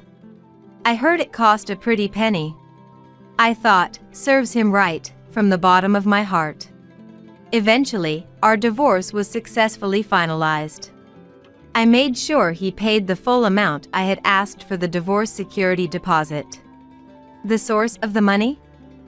He had to sell his stocks and savings from before we were married, and it still wasn't enough. Most of it was paid by Mia, my ex-mother-in-law. Despite receiving a substantial amount from her ex-husband during their divorce, it seemed she had nearly run out of money. She must have been shocked to see her son in such a mess after she got out of the hospital. Good riddance. By the way, Mia's stomach pain turned out to be appendicitis, not food poisoning. Seems like her stomach is just as unbelievable as ever. Mia always focused on academic credentials, but I thought she should have taught her son other important lessons. As for my ex-husband, his final choice of woman was, disgustingly, a colleague from my workplace. It was the same married colleague who kept nagging me. Aren't you going to have kids? Having an affair with someone else's husband while being married herself, how foolish. I made sure to demand a security deposit from her. But this colleague hadn't realized she was just one of many, and their relationship ended quickly. It seems she got divorced too. Once, on my way to work, I saw my ex-husband and Mia in shabby clothes. The once handsome man had lost his hair due to stress, looking like a defeated samurai. Almost unrecognizable, appearing in his 50s. Mia, once so plump, had lost a lot of weight. They both looked like they were living on the streets. It was none of my business. As for me, I continued working but requested a transfer to an affiliate company. Thankfully, my take-home pay remained the same, and I continued my previous lifestyle. One thing has changed. When I come home and say, "I'm back," 2 adorable cats come to greet me, twining around my feet. Wait a bit, I'll feed you soon. A friend was looking for a home for 2 sibling cats, and I finally got my long-desired pets. For them, I moved to a pet-friendly apartment. Every day is now a storm of affection. For now, I've had enough of marriage. I plan to spend my days happily with these cute cats. Your cooking makes me want to vomit. Flora, my son's wife, whispered this only for me to hear, but I ignored it. Today is my grandson Frederick's birthday party, and we're planning to celebrate it grandly with relatives invited. I didn't want to be swayed by just Flora's opinion. Without minding her, I carried a large platter with meatloaf next. Seeing this, Flora stood up and started yelling loudly. Seriously, what is this? You expect us to eat that? Such tasteless, vulgar food, I don't want to eat it. I've had enough. Flora grabbed the large platter of meatloaf from my hands and slammed it onto the table with force. The relatives looked at Flora with surprised faces. The dish shattered into pieces, and the scattered food stained the clothes of the relatives, who started angrily blaming Flora. My son David also stood up and put his hand on Flora's shoulder to calm her down. Hey, Flora. Calm down. You be quiet. Why are there so many country bumpkins here? I'm so sick of it. I feel like vomiting. I shouldn't have come. She then picked up a plate of food left on the table and threw it at me. I felt more disgusted than angry at Flora's behavior. You seem to be mistaken, but I didn't make this. Huh? Then who made this crap? It was me. The voice was so loud it seemed impossible it came from an elderly person, and the glass doors shook. I'm Ashley. Born into an ordinary family, I spent my life without any particular incidents. I did well enough in studies, so I didn't have trouble getting into college. In university, surrounded by good friends, I had a fun college life and graduated without issue. I found a job at a local company, and during my busy days, I met the man who would become my husband. It seemed we both had love at first sight. We started dating immediately, and about a month later, decided to get married. My husband was a wonderful person, and I was very proud of him. Our family and friends blessed us, and we had our wedding ceremony without delay, and soon after, I gave birth to our son David. It was my first time parenting, but it wasn't hard because my mother Morgan helped. I thought about how smooth and trouble-free my life had been. But maybe I was getting complacent. Gradually, I began to find life boring. That's when people tend to fall into life's pitfalls. It started when my husband's returns home began to get late. Then his business trips unnaturally increased, and he was away from home more and more. I tried to ignore the doubts swelling in my heart, clinging to the sweet illusion that he wouldn't do such things, but the reality was cruel. I found out he was having affairs with several women. When one of their husbands came to confront him at our home. At first, my husband didn't admit his guilt, but as evidence piled up, he cried like a child. Eventually, we divorced, and I became a single mother, raising David. At that moment, I felt as if my life had ended. I had lived without hardships, never stumbling, so I had no strength to resist. Because I was complacent, I couldn't even consult with friends. I desperately wanted help, but weird pride got in the way. However, parents are there to help in such times. My mother didn't blame or comfort me. She just said, Ashley, you have me and your friends. But David only has you. Over the phone. With those words, I resolved to raise David properly. To do that, I decided to throw away all my silly pride, rely on others, and raise David with the help of many people. My son never had serious injuries or illnesses, and his grades were excellent. He went on to high school, the local university, and graduated safely. He got a job in a local company, moved out, and became independent. When I looked around David's empty room, I couldn't help but cry. There was loneliness, but more than that, a sense of accomplishment. But there was one thing I worried about for David. Like me, he had never faced any major failures. If he encountered a significant setback in life, could he endure it? That was my only concern, but I was prepared to support David when the time came. After David became independent, I terminated the house lease and decided to return to my parents' house. It was too big for one person and felt lonely, and with my father passed away, I was worried about my elderly mother, my mother being alone. But returning home, I realized my worries were unnecessary. My mother was as energetic as ever, bustling around. Ashley, if you're bored, get moving. Make some money. All right, I got it. In this way, it feels more like I'm the one being taken care of by my mother. Still, she seemed happy I came back, and when there was no work, we'd spend time together, reminiscing about the old days. A short while after David became independent, he called me. Mom, it's been a while. How are ya? I'm fine, thanks. What's up all of a sudden? Is something wrong? Since David had lived at home and rarely stayed out, having a phone conversation felt somewhat fresh. I was thinking of spending my summer vacation at home. Oh, that's wonderful to hear. Though, don't expect any special treatment. Despite saying that, I was really happy inside. I wanted to ask about his job and how his social relationships were going. Then, I'll call you again when I'm coming back. Sure, I'll be looking forward to it. Be careful on your way here. After hanging up, I immediately started planning in my head. The room over there should be fine, but it needs to be cleaned up. And I need to think about what to cook too. As I was talking to myself, my mother approached me. David's coming back? We'll need to prepare quite a bit then. My mother seemed motivated knowing her grandson was coming. Mom, he's my son, so I'll do the preparations. What are you talking about? That boy loves what I make. I absolutely want to make it for him. Once this happens, my mother won't listen to anything else.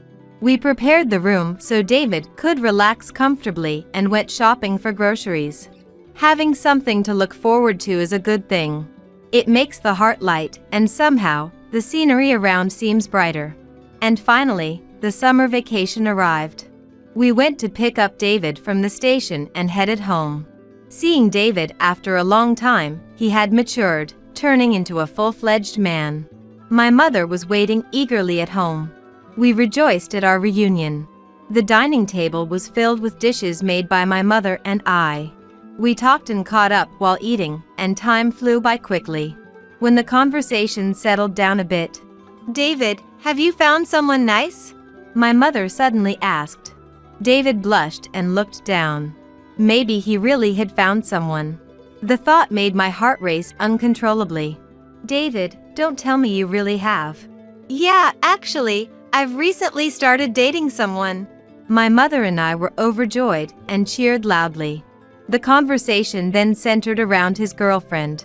David, though embarrassed, answered our questions properly. It seems she works at the same company, and they hit it off right away. Actually, I came back to tell you that. Eventually, I'm thinking of marrying her. Really? Oh, that makes me so happy. What a wonderful summer vacation this turned out to be. Next time, I'll bring her over. I want to introduce her, he said shyly, looking somewhat young to me, reminding me he's always my son. After a delightful summer vacation, half a year later, in winter, it happened. As promised, David brought his girlfriend to our home. The outside was covered in snow, a stark contrast to the summer vacation. My mother and I sat facing David and his girlfriend with serious expressions. All right, this is my girlfriend, Flora. She greeted us. Nice to meet you. I'm Flora. Her first impression was of a polite lady. She seemed a bit shy, but her words were careful, and her expression was kind. I liked Flora right away. Thank you for choosing David. Well, sure. At first, our conversation was a bit awkward. But after a while, the tension eased, and we all started to enjoy the conversation. Seeing them sitting together, I thought they really suited each other. And so I teased them. You two really are a good match. Why not get married soon? But this wasn't a joke. I genuinely thought they should marry. They were embarrassed, but they didn't seem to mind. No, Mom, if you say so, maybe we should just go ahead and get the marriage certificate now. Hee hee, shall we go get it now? We joked like this. Then, after a while, the two of them got married. The wedding ceremony was very glamorous, and I felt incredibly happy. But there was a small worry in my heart. For some reason, I kept remembering the time I divorced my husband. Even though I know David's different. And Flora is a wonderful person too. Yet, I couldn't shake off this unpleasant feeling. Contrary to my worries, their married life was going smoothly. Soon, Flora got pregnant and Frederick was born. Being my first grandchild, he was so adorable. Looking at Frederick, I thought my worries were finally disappearing. But it was around that time things started to get strange. After giving birth, Flora somehow started to avoid me. I initially thought it was because she was not feeling well after the birth. Yet, when I tried to help her out, Ashley! Don't touch Frederick! She would scream loudly. And not just that. Every time I tried to do something. Don't! I'll take care of it. Ashley, don't interfere. Why are you doing things on your own? Stop it. Enough is enough. She would snap at me, leaving me utterly confused. Sure, nobody likes to be meddled with, but her reaction seemed a bit excessive. It felt as if she thought of me as some virus or something, which truly hurt me. So, I decided to distance myself from Flora for a while. I thought she might calm down, and things would return to normal after some time. Time passed, but Flora never contacted me. Despite having my first grandchild, I couldn't hold him. I wanted to see Frederick's face and have a good talk with David and Flora. But they never came to visit me. My mother seemed somewhat concerned too. I thought about calling them myself, but recalling Flora's yelling made it hard for me to gather the courage. However, I couldn't stand it anymore and decided to visit Flora. Of course, I knew showing up at her house without an appointment was rude, but I wanted to see them so badly. I prepared immediately and headed for Flora's house. I knew it was in a residential area near the station, so I drove there, following the map app. It was the middle of summer, and the trees in the park were lush. I reminisced about the summer vacation when David came back. I was happy when I heard about Flora, but I never imagined things would turn out like this.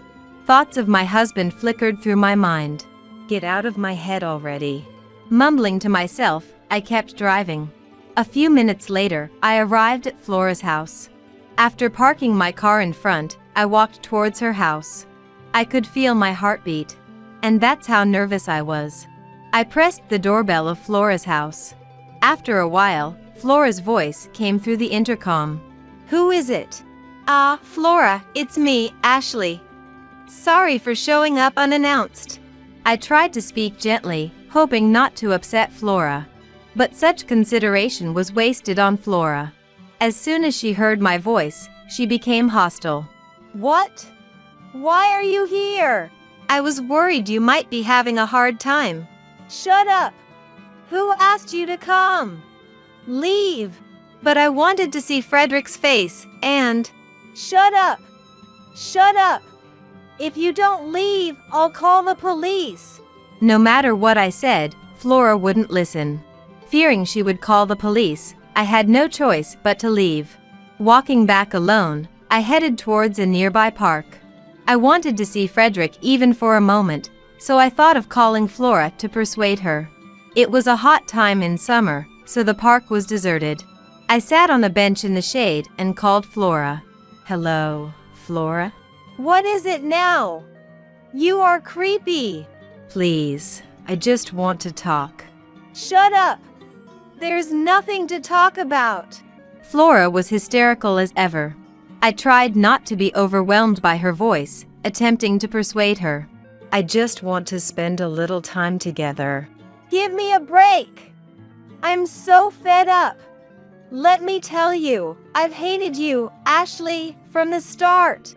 Flora threw such harsh words at me, it was hard to believe she was the same person. Hate? Did I do something? It's your existence. It's just so lonely. That's why you have a divorce history. That's irrelevant, isn't it?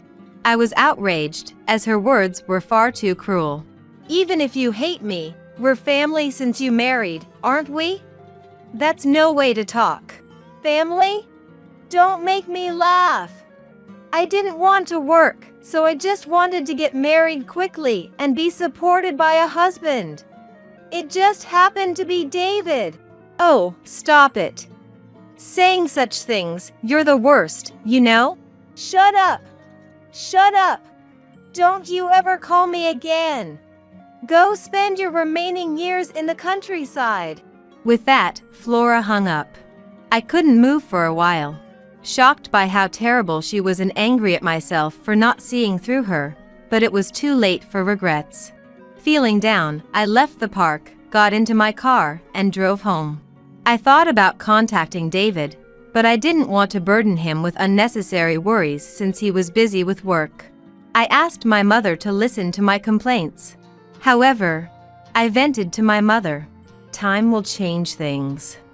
We just have to trust the person David chose, my mother said reassuringly. So, I decided to be patient.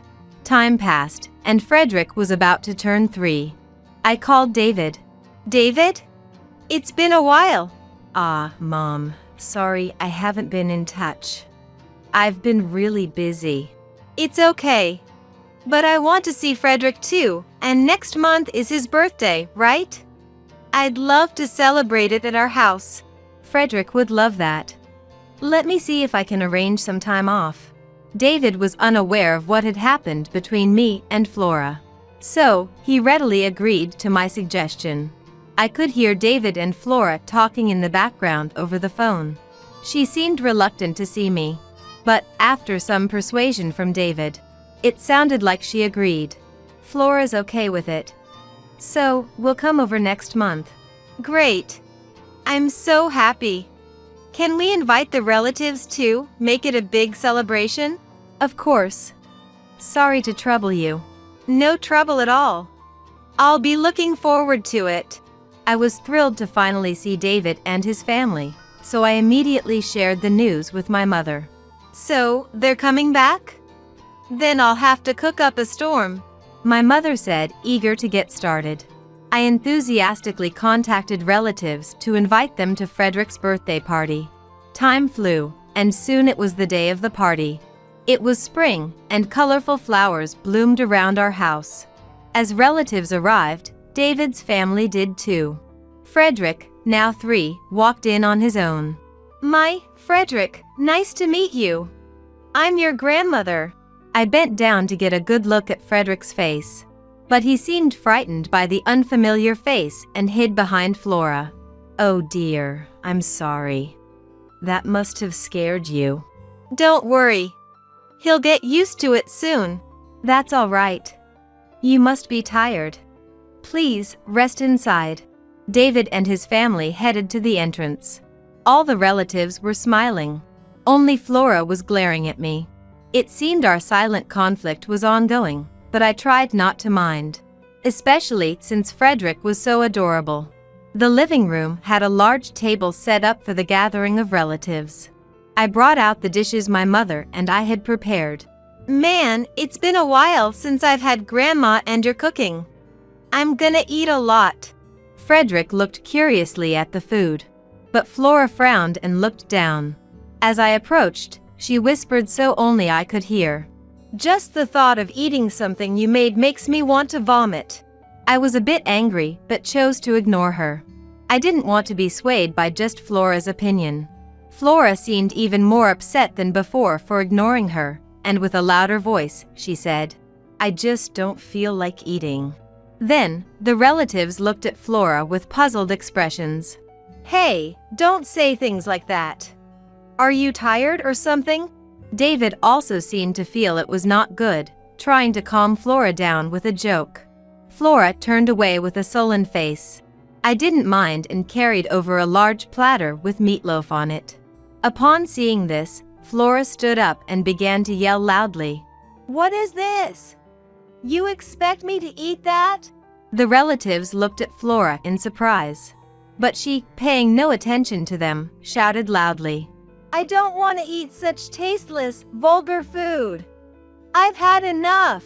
Flora took the platter of meatloaf from my hands and slammed it onto the table with force. The dish shattered, and the scattered food soiled the clothes of the relatives, who angrily blamed Flora.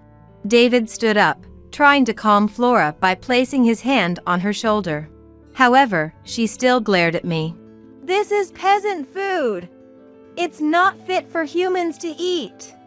It's fish feed. Hey, Flora. Calm down. You be quiet. Why are there so many country bumpkins here anyway? I'm so sick of it. I wish I hadn't come. She grabbed a plate of food left on the table and threw it at me. Her behavior was far from sane. I felt more creeped out than angry at such a sight of Flora. It seems you're misunderstanding, but I didn't make this. Huh? Then who made this crap? It was me. My mother answered loudly to Flora's question. Really, what's all the fuss about? Ruining a perfectly good meal. Are you even a parent, Flora? My mother's voice was so loud, it seemed impossible for someone of advanced age, making the glass doors tremble. However, Flora was unyielding. I don't care who made it. Don't serve such vulgar food. What kind of harassment is this? Listen, this meatloaf is David's favorite. Your behavior is far more rude. Shut up. The vulgar ones are you guys. Ignorant country bumpkins. Frederick finally reached his limit of tolerance and burst into tears. David hurriedly took Frederick to another room. Yet, Flora didn't care at all. She continued to spout her incomprehensible theories to the relatives. I was truly furious with Flora. Everyone had adjusted their schedules for today, and buying the ingredients cost a significant amount of money. And preparing the meal was also a lot of work. I couldn't forgive Flora for ignoring all these efforts. I slapped Flora hard in earnest. The sound echoed in the room, and Flora, holding her cheek, stared at me in shock. Then my mother shouted, I will not accept you as my granddaughter-in-law. The relatives around probably felt the same, all staring silently at Flora. But Flora became even more hysterical, beyond help. Her eyes bloodshot, spitting saliva, she no longer listened to anyone's voice. Then David ran back, grabbed Flora by the shoulders, and shook her. Enough! If you hate it here so much, leave right now. David must have been thoroughly fed up with Flora's hysteria. Even Flora, regaining her senses, stormed out of the house, got into her car, and drove away with a burst of speed. Afterward, the chaos ensued. We had to clean up the scattered food on the floor. But the angry relatives were still causing a commotion. The birthday party turned into a chaotic situation. However, it was my mother's words that broke the chaos. Everyone, be quiet. If you have time to talk, help clean up. Realizing this, everyone quietly began to clean. Luckily, the damage to the food was minimal, and there was still plenty left, including another platter of meatloaf. Frederick had stopped crying, so he rejoined everyone. Before we started the birthday party again, I deeply apologized to the relatives. I'm truly sorry, everyone. I apologize for the trouble caused, despite you all gathering here. David also apologized deeply next to me. Please let me apologize as well. I'm sorry for the rude remarks Flora made. However, no one blamed us. Instead, they praised us for speaking up. I'm really grateful to all the relatives. With our apologies, the matter with Flora was put to rest, and we all enjoyed the meal and chatted happily. Frederick ate his meatloaf with relish, making my mother very pleased. The relatives doted on Frederick, calling his name affectionately. Despite the difficulties, the birthday party ended smoothly, and everyone dispersed. We saw off each relative one by one until only 4 of us were left in the house. There's still cleaning up to do, right? Let me help. It's okay. You must be worried about Flora. Why don't you head back? Upon hearing Flora's name, David sighed deeply. Actually, I've been troubled by Flora's behavior for a while now. I thought she was just tired being postpartum, but it never improved. David gazed at Frederick playing with my mother. After pondering for a while, he finally spoke up. After this incident, I've made a decision. I need to reevaluate my relationship with Flora. I might even consider divorce. I wasn't surprised at all. In fact, it seemed inevitable to me. It can't be helped. I thought I was living a smooth life, and then I got divorced. These things happen in life. Thinking back on my past made me a bit sad. I worried that because I had divorced, David might end up doing the same. Well, that's true. But what worries me is Frederick. The custody will probably go to Flora. There's no use worrying about that. What will be, will be. David and I looked at each other and smiled. Somehow, an unfounded confidence that everything would work out filled our hearts. Within a month, David and Flora had divorced. I was worried about the custody, but Flora said, I don't want him. He'll just get in the way of me remarrying. And easily gave up her parental rights. She left David's house and disappeared somewhere. So, her whereabouts are unknown. I decided to move in with David to support him, as he was busy with work. David might remarry someday, but he thought it was better to focus on work for now. My mother stayed at the family home due to old age. However, we make sure to visit the family home several times a year. She looks forward to these visits and seems to be keeping busy. Frederick was lonely for a while after Flora left. But he quickly got used to me, and now he seems very happy. Despite everything, we're living very happy days now. Did the luggage arrive? My parents are moving in with us starting today. Please take care of them. What a joke. Those were the first words that came out of him. As if I wasn't angry enough with James already. Just how selfish can James be? Well, that's that. I'm sure you'll be fine. I knew what James was up to. He wanted to keep me in check by bringing his parents over while hoping to receive various forms of support himself. Anger surged through me, but I quickly smirked. Oh, I've already moved out. What? I had to suppress my laughter at James's dumbfounded voice. It seemed he had forgotten who owned that house. My brother Liam, who was listening in, was also trying hard not to laugh. Did you forget? That house originally belonged to my grandparents, and it's in my name. Oh. So, whose permission were you planning to get for this cohabitation? The last thing I wanted was to let such people into my home. Natalie, who enjoys harassing me, and Joseph, who does what he pleases to his grandson without caring about his feelings. And so I continued. Did you think I didn't know anything? You'll pay the price for this. My name is Layla. I'm a 32-year-old working mother on parental leave. I have a husband, James, and a 1-year-old son, Oliver. Oliver has recently started walking on his own, so he requires constant attention. Yet, his toddling around is incredibly endearing, and it's comforting when he calls me with his small mouth. Oliver really loves his mom, huh? I met James, the father of our son Oliver, through work. My family runs a traditional bakery. Every day, we bake delicious bread, and with smiles, we sell it alongside my parents and brother. Excuse me, miss. Could I have your name and contact details? One day, James, a regular customer, approached me. Seeing James blush as he asked me out, I found him endearing, and we started dating. Your cooking is delicious. Is it? Thank you. Yeah. So, will you continue to cook for me? By my side. And so, we got married without any issues. My parents were overjoyed by our marriage, but my younger brother Liam always seemed to be looking on with skepticism. But he didn't particularly object, so I believe he's happy for us. Liam says he will take over the shop because living with us would just wear James out.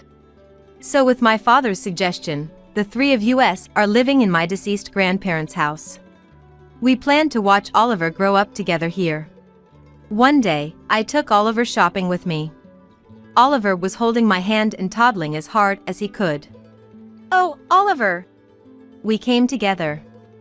Now, say hello to your grandma. Oh my God, Oliver! When we bought bread at my parents' bakery, the regulars and my parents greeted Oliver with smiles. Oliver, unafraid of strangers, was always smiling. Since our house and the bakery are about an hour's drive apart, we visit my parents' home about once a month. And when Oliver and I, in high spirits, returned home. What? Don't tell me! The entrance door was unlocked. And there, familiar shoes greeted us. And, as expected, I sighed. Natalie, we did ask you to call ahead before coming, didn't we? Finally back, are you? Where on earth have you been? Ignoring my words, my mother-in-law laid there, watching TV. She probably entered using the spare key James had given her. I sighed again at Natalie, who never listens, no matter how many times I tell her.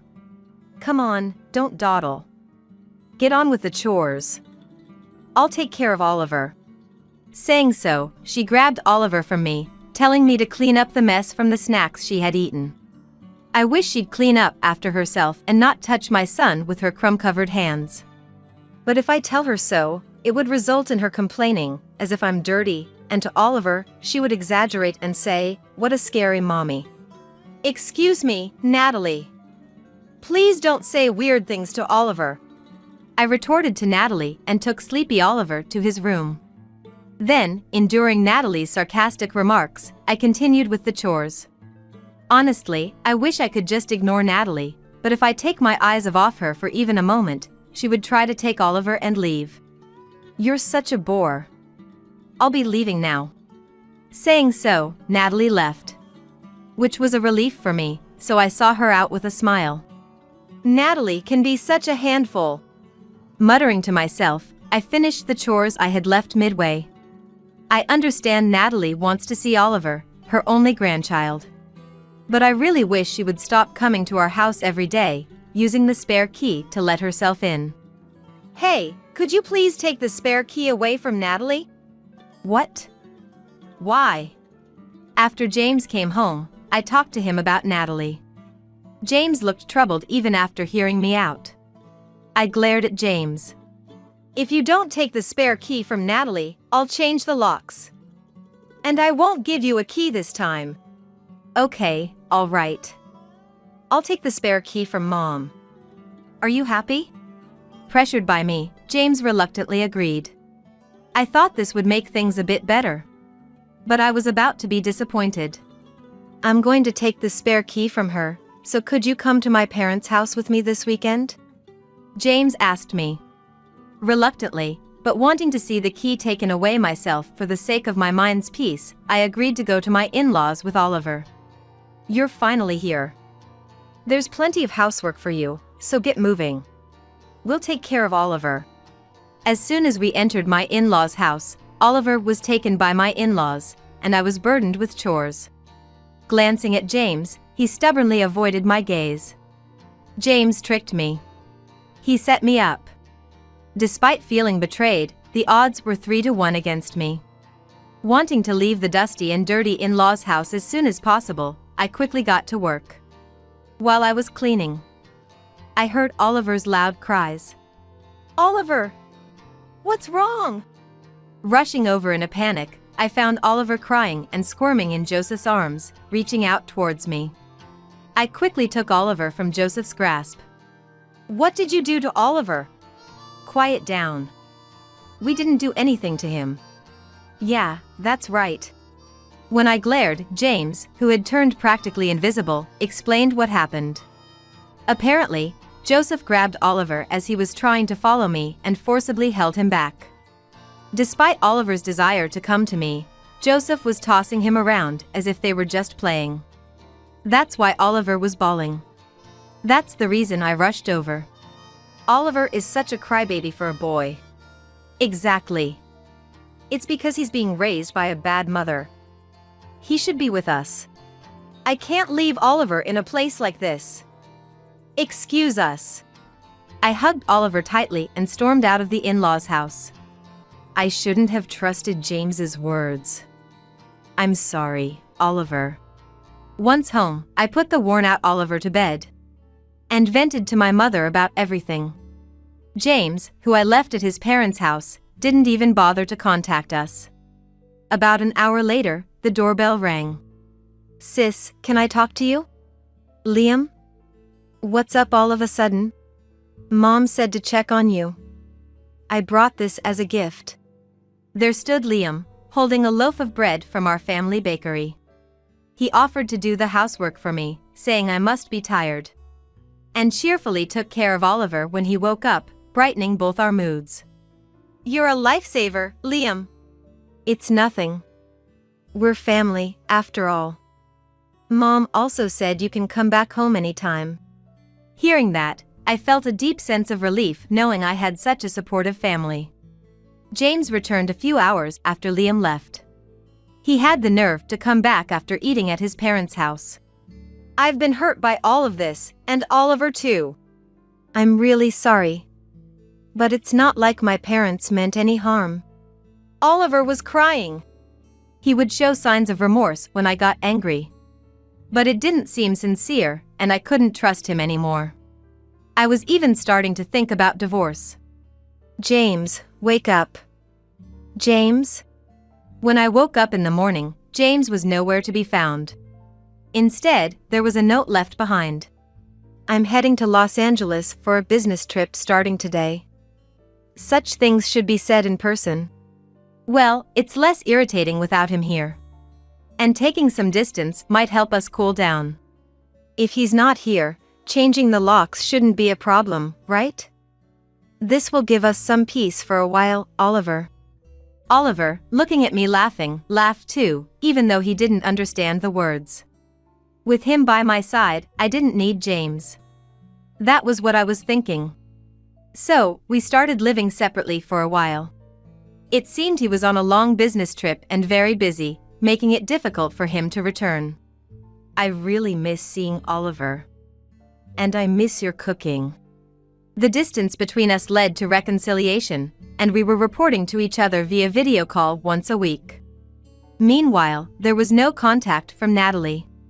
Despite changing the locks, I half expected her to keep ringing the doorbell, but nothing happened. It was peaceful, yet inside me was this feeling of an eerie calm before the storm. Sis, something terrible has happened. That's when I got a call from Liam, sounding panicked. Listening to him, I learned a secret about James. That idiot. I'll never forgive him. Filled with anger, I began to prepare for retaliation. My parents, informed by Liam, also helped, and everything was ready 2 days later. Just as Liam and I were about to leave the house with Oliver, there was a knock. I have a delivery for you. Is that so? Please leave it here for now. A huge amount of luggage arrived at our house. The names on it were my in-laws. I immediately called James. Did the luggage arrive? My parents are moving in with us starting today. Please take care of them. What a joke. That was the first thing he said. As if I wasn't angry enough with James already. How selfish can James be? Well, that's that. I'm sure you'll be fine. I knew James's intentions well enough. He wanted to use his parents moving in as leverage over me, hoping to get various kinds of support from them. Rage surged through me, but I quickly smirked back at him. Oh, I've already moved out. What? James's dumbfounded voice was hard to hold back laughter at. Apparently, he had forgotten who owned that house. Even Liam, listening by, struggled to keep his laughter in check. Did you forget? That house originally belonged to my grandparents, and it's in my name. Oh. So, whose permission were you planning to get for this cohabitation? The idea of letting those people into my home was out of the question. Natalie, who enjoys harassing me, and Joseph, who does what he pleases to his grandson without caring about his feelings. And so I continued. Did you think I didn't know anything? You'll pay the price for this. Who would want to live with a husband who cheats while on business trips? Hold on, moved out? Exactly as I said. I've already sold the house. What? Why would you do something so drastic without telling me? My parents are supposed to arrive there this afternoon. It seemed he had planned to force the cohabitation on me without my consent.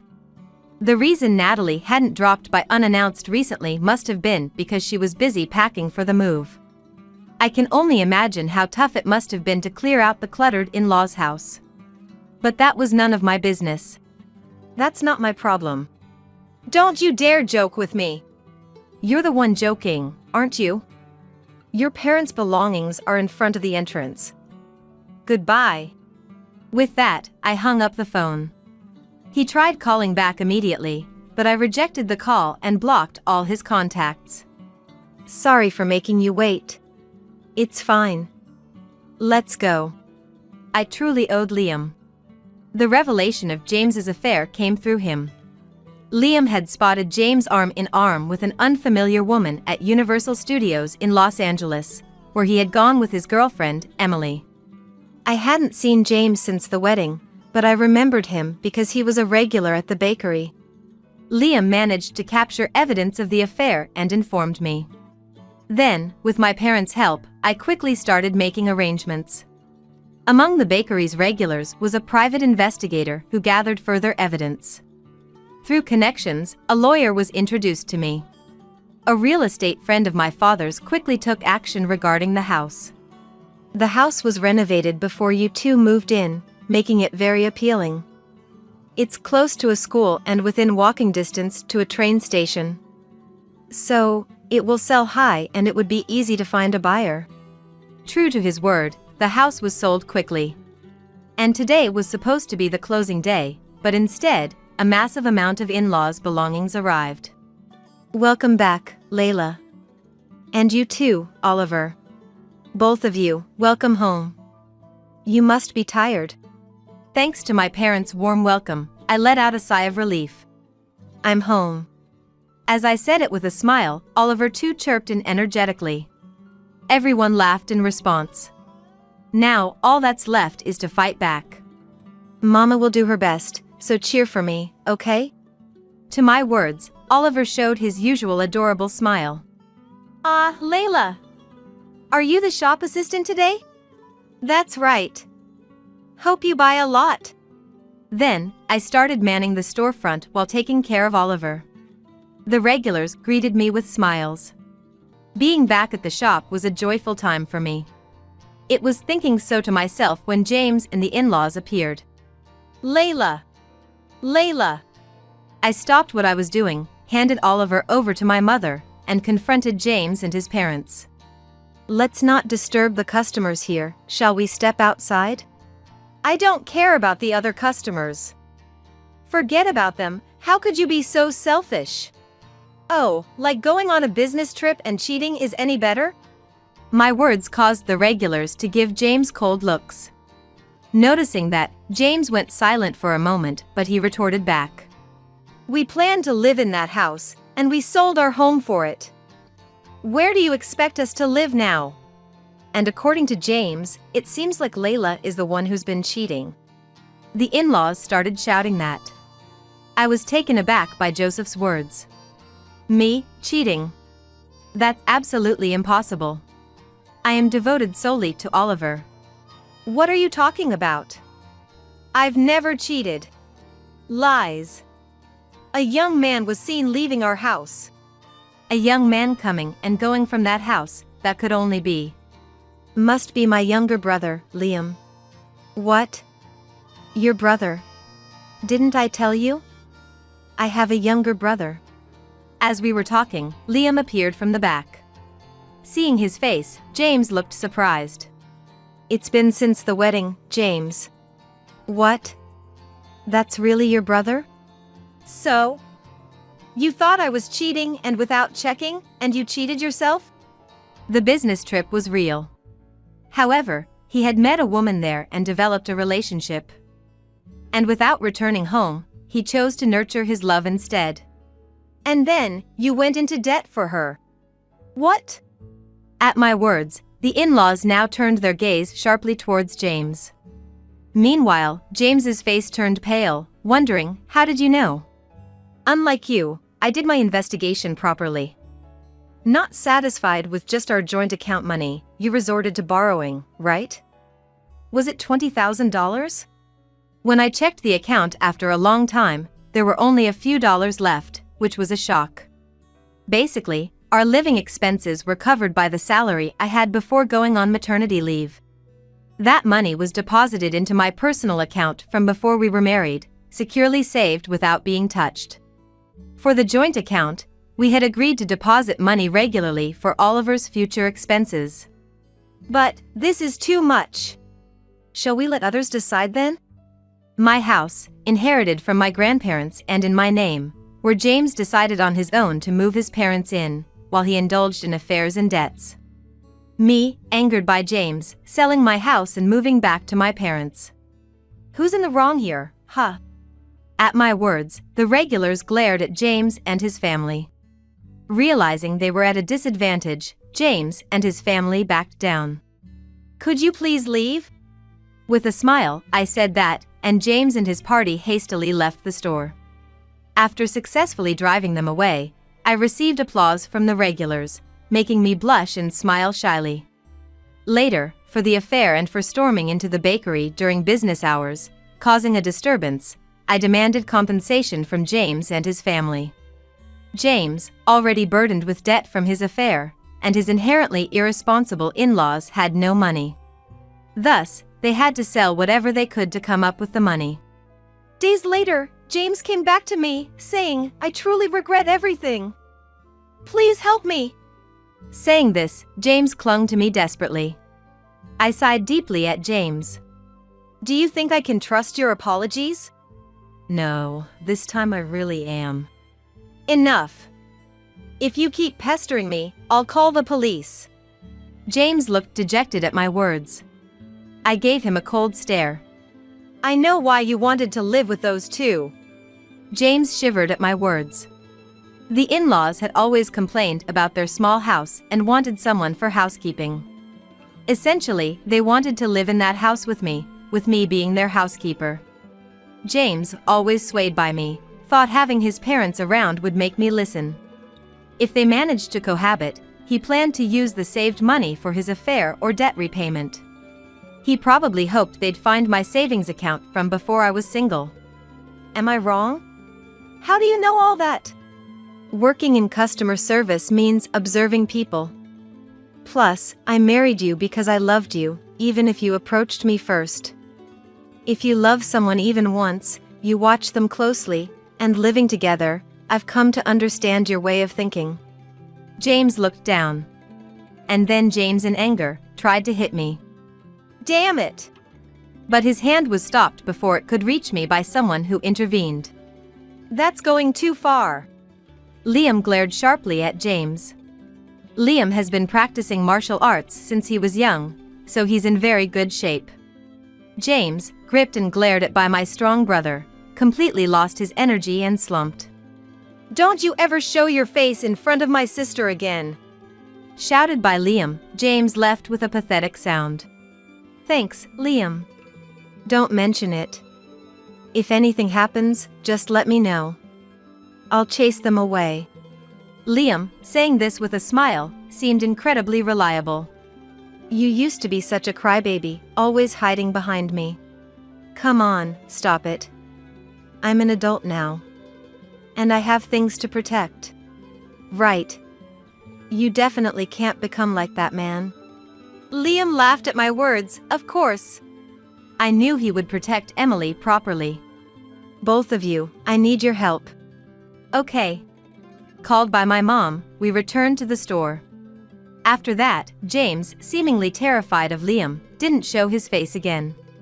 Furthermore, when the divorce papers were sent through a lawyer, he signed them without fuss. And so, we were officially divorced. Actually, the regulars were furious about what happened, saying, "How dare you make Layla suffer?" According to my mom, the regulars had spread the word about what happened at the store. It became a rumor, and employees at James's company got the wind of it. James quickly lost his place at the company due to the widespread knowledge. Under the cold gaze of his colleagues, James quit his job. I know I did wrong, so please help us. I learned that from a call from Natalie. I had completely forgotten I still had the in-laws' contact information saved because I've been so busy. What exactly do you want help with? That would be financial support, of course. Unfortunately, I'm not kind enough to help someone who has harassed me. With that, I hung up the phone. This time, I made sure to block the contact information properly. Afterward, James was unable to come up with the money for compensation and child support and ended up incurring even more debt. As for the affair partner, it seems she dumped James quickly after realizing he wasn't single.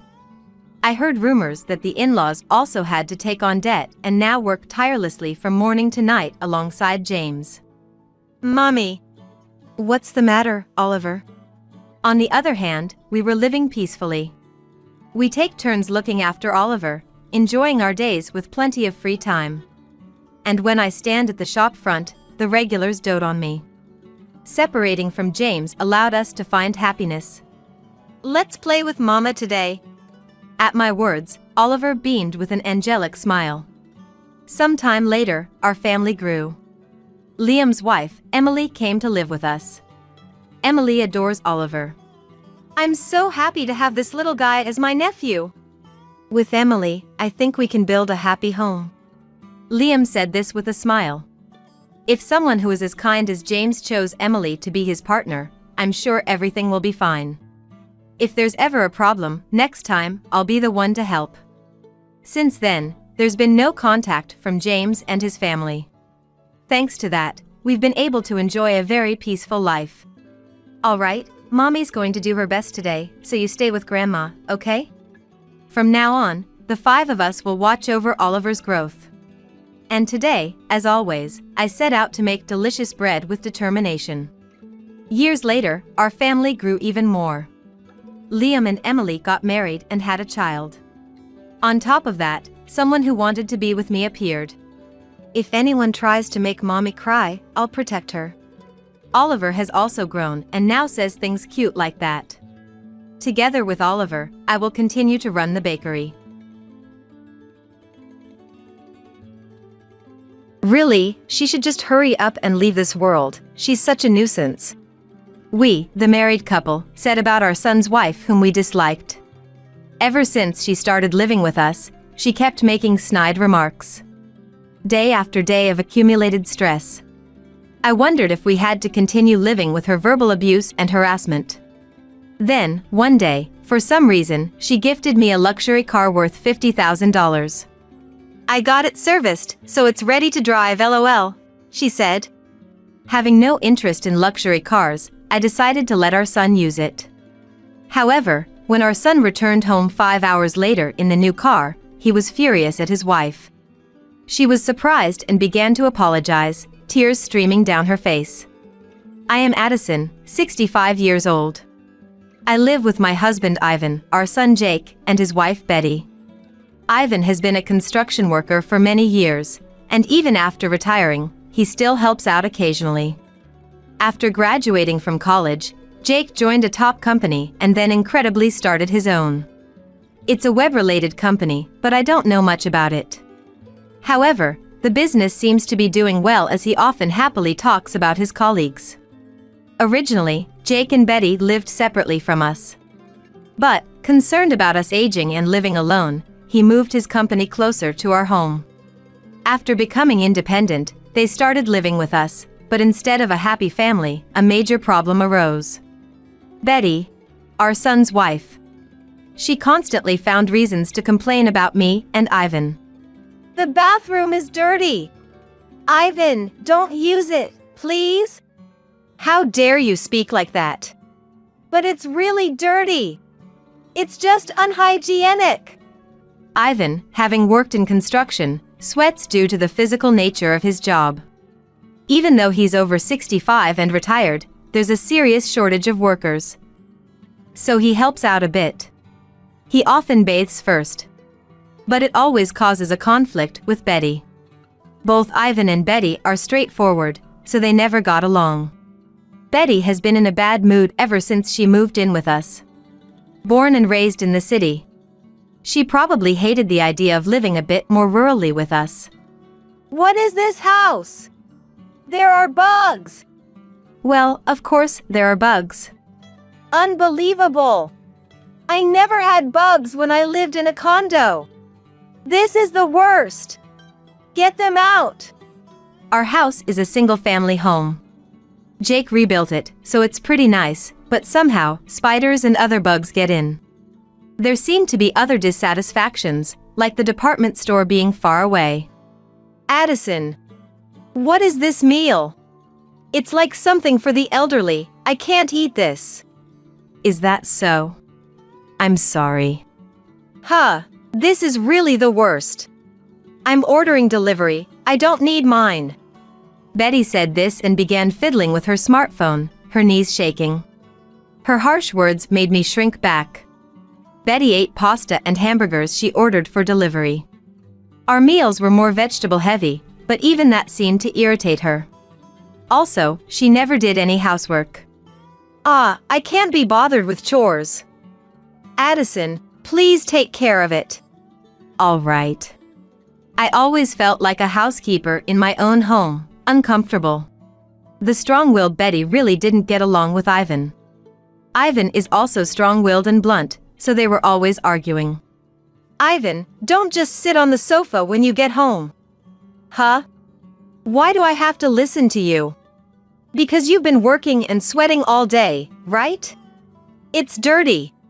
Now I can't use the sofa. What did you say? Both of you, calm down. It was always like this. However, Betty's attitude changed when Jake came home. She would be all smiles and charming when Jake was around. I'm home. Jake, listen. Ivan was being mean to me again. Again? Dad, don't be too harsh, okay? And Betty, Dad isn't a bad person, he's just blunt. But Ivan's way of speaking is unacceptable. It's scary. When Jake was home, Betty clung to him. We were so astounded by her quick change that we were speechless. Then, Betty's harassment escalated beyond verbal abuse. She rarely cooked, but one day she decided to make a meal. It was a weekday lunchtime, so only Betty and I were home. She seemed to be making pasta, warming up some ready-made meat sauce while looking at her smartphone. The moment I tasted the dish she served, I started coughing. It's spicy. What is this? Haha, your face is so red. That's hilarious. Betty laughed out loud. She put death sauce, hotter than Tabasco, into my portion. She laughed at me as I desperately drank water and coughed. Other harassments included setting the bath water too hot and deliberately dirtying the laundry. I couldn't take it anymore and decided to talk to Jake. Sorry to bother you after work. It's about Betty. Things have been really bad lately. Bad in what way? She purposely put death sauce in my lunch, made the bath too hot to enter. If there are things she's unhappy about, I'm willing to try and fix them, but could you talk to her? Really? Jake was surprised and called Betty right away. Are you harassing Mom? No way. I would never do that. What did Addison say about me? That's terrible. But you put death sauce in my lunch the other day. And there's more. That's not true. I just wanted to spice things up a bit and it went wrong. I just wanted to make a delicious pasta for Addison. I'm not good at housework. Mom, I'm sorry. Betty isn't really good at housework. It wasn't on purpose. I'm sorry. I'll stay away from housework since I'm causing trouble. She said in a voice filled with false regret. I wanted to scream out that it was all lies. But I was too scared to think about Jake believing Betty and leaving. Jake, our beloved and only son, who we raised so carefully. I didn't want to become estranged from him at this age. I had no choice but to stay silent. Betty's harassment only got worse. Addison, isn't the meal ready yet? You're so slow. I was just cleaning. Can you wait a bit? You're so clumsy. You could help out a little. But you said I shouldn't do housework. I'm not good at it, so it's your job, Addison.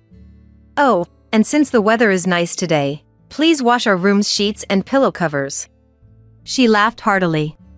I was exhausted, used by Betty every day without rest.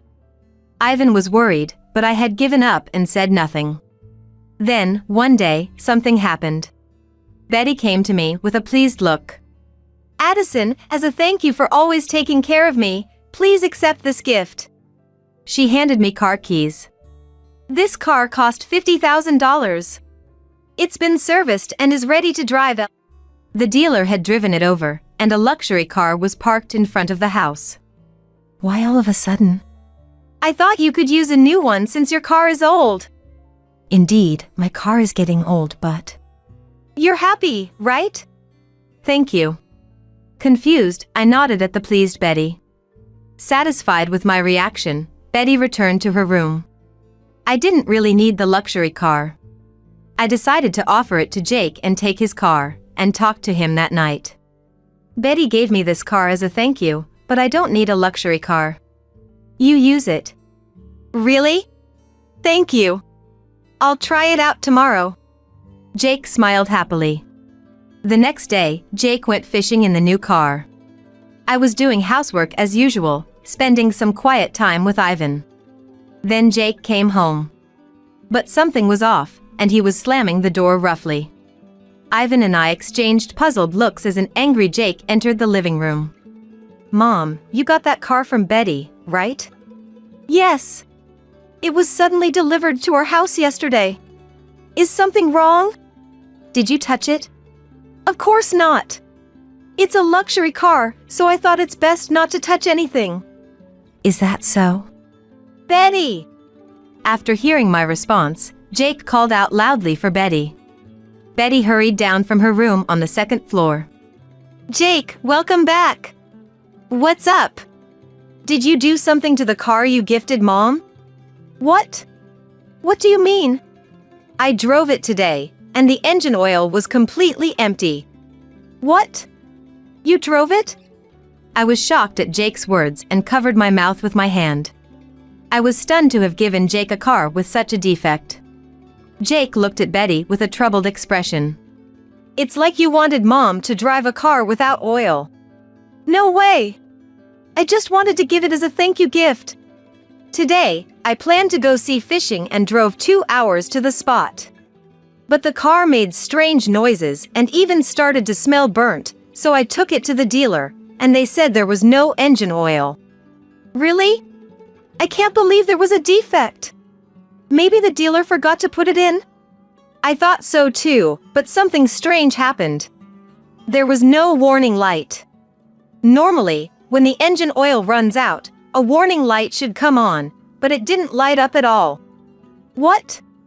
I requested a proper service. That's a lie. What? Betty's expression stiffened at Jake's words. The person who repaired it happened to be the same person who serviced that car. He said it was strange to get a request to remove the oil and disable the warning light so that no one would notice. It was you, wasn't it? I don't know anything about it. Betty had deliberately drained the engine oil to make me drive the car. The thought that the engine could fail or cause an accident was terrifying. I never thought you would do such a thing. No, it's not true. Believe me. It is true. Ivan, who had been silent, suddenly spoke up. Everyone fell silent at Ivan's sudden intervention. Then, Ivan took something out from behind the living room plant. He showed Jake and the others what he removed from the plant. A camera? Yes. We've been troubled by her harassment for a long time. Thinking you wouldn't believe us, I consulted someone at work, and they suggested keeping evidence. A young guy at work, who's good with cameras and computers, secretly installed these in various places around the house. He set it up so we can view the data on a computer. Ivan then went to his room and brought back his computer. He wasn't usually a computer user, but he awkwardly operated it and played the camera footage. All the harassment and verbal abuse against me were recorded. Addison didn't say anything, but it was clear she was being relentlessly worked and was visibly tired. I'm sorry, but if things don't change, we want you two to leave. Jake clenched his fists tightly at Ivan's words. It's not true. This is all a lie. What's a lie? You've been lying to me all this time, saying Mom and Dad harass you, are too strict. How could you do such things to someone's parents? I'm sorry. Please forgive me. I won't do it again, okay? I can't live with someone who can casually do such terrible things to others. Let's get a divorce. Divorce? That's a problem. Do you know how much that car cost? I took out a loan and can't pay it back. So you married me for the money. That's not true. I couldn't stand to look at Betty's flustered excuses. I always knew Betty was after the money. She must have been freely using Jake's credit card to shop. Everything she wore was branded. Jake seemed not to notice, maybe because he loved her, but I always thought she was that kind of person. So how are you planning to pay back that loan? You going to work? Of course you'll work for it, right? Since you gave the car to Mom. If I pay for it, it becomes my gift. Well, I'll do the housework. I'll work and then you pay me. And I'll pay back the loan. I was appalled at Betty, who seemed to think this was a brilliant idea. So you plan to dump the work on Mom and just take the money? You never did any housework, always making Mom do it all. That's not true. I can do housework. Then go cook something right now. What? Jake pointed to the kitchen. Betty's face turned pale and she broke out in cold sweat. Let's see if your housework is worth paying for. The ingredients are all there. I had gone to the grocery store that morning, so there should be enough of everything. Betty, thinking she couldn't refuse, trembled as she gripped the knife. She appeared to be trying to make omelette rice. Her awkwardly cut ingredients were unevenly sized. Food spilled from the frying pan as she cooked, and the area around the gas stove was a mess. And the eggs were all broken up. The last time she made pasta, she only warmed up canned sauce. It was clear to both me and Jake that she couldn't cook at all. And you were going to ask for money for this? You underestimate the job. Do you know how hard I work to earn the money you spend so freely? And to think you'd harass my parents while living off my money. I know that. But I was stressed. I hate this countryside living. Let's go back to our condo in the city. So you took your frustration with country life out on Dad and Mom? Yes. I told Jake I didn't want to come here, but he wouldn't listen. Honestly, it was hard to watch a grown woman over 30 whine like a child. Please, let's just live together, the two of us. Betty repeated her pleas without showing any sign of remorse, almost begging. Jake, coldly responding to Betty, who was looking up at him while holding his hand, said, "Just get out, now." But I've learned my lesson. I'll work hard at housework from now on. Get out! Jake shouted loudly, dragging Betty out of the house and throwing her out the front door. I'm sorry. Please forgive me. I'm sorry. Betty cried and banged on the door. Ignoring her, Jake began to throw all her belongings out of the window. Eventually, her apologies turned into quiet sobs. Ivan and I stood in shock, not expecting Jake, usually so calm, to be this angry. After throwing all of Betty's things out, Jake returned to the living room and deeply apologized to us. "I'm sorry I didn't realize sooner. I was blind. I thought living together would make things easier for Dad and Mom. But instead, I made things so much harder." "You finally woke up," Ivan said. "Yeah, I knew Betty was reckless with money, but I tolerated it since we weren't struggling financially. But I never thought her character was this bad. I almost lost Dad and Mom." Indeed, if there had been an accident with that car, there could have been serious injuries. The lack of a warning light isn't just a little prank. Thinking about it now sends chills down my spine. Addison had it the hardest. "If you're going to apologize, apologize to her." "Mom, I'm really sorry." "It's okay now. Thank you for believing in us." I was relieved that Jake finally prioritized us. Just continuing our relationship with the Jake we'd always cherished was enough. Ivan, now that Betty was gone, didn't seem to care much, saying, "We got caught by a strange woman," and casually started watching TV. Betty, having picked up her belongings, was nowhere to be seen. After that, Betty called almost every day. "It's your fault. It's all your fault." She would scream in a high-pitched voice until hanging up.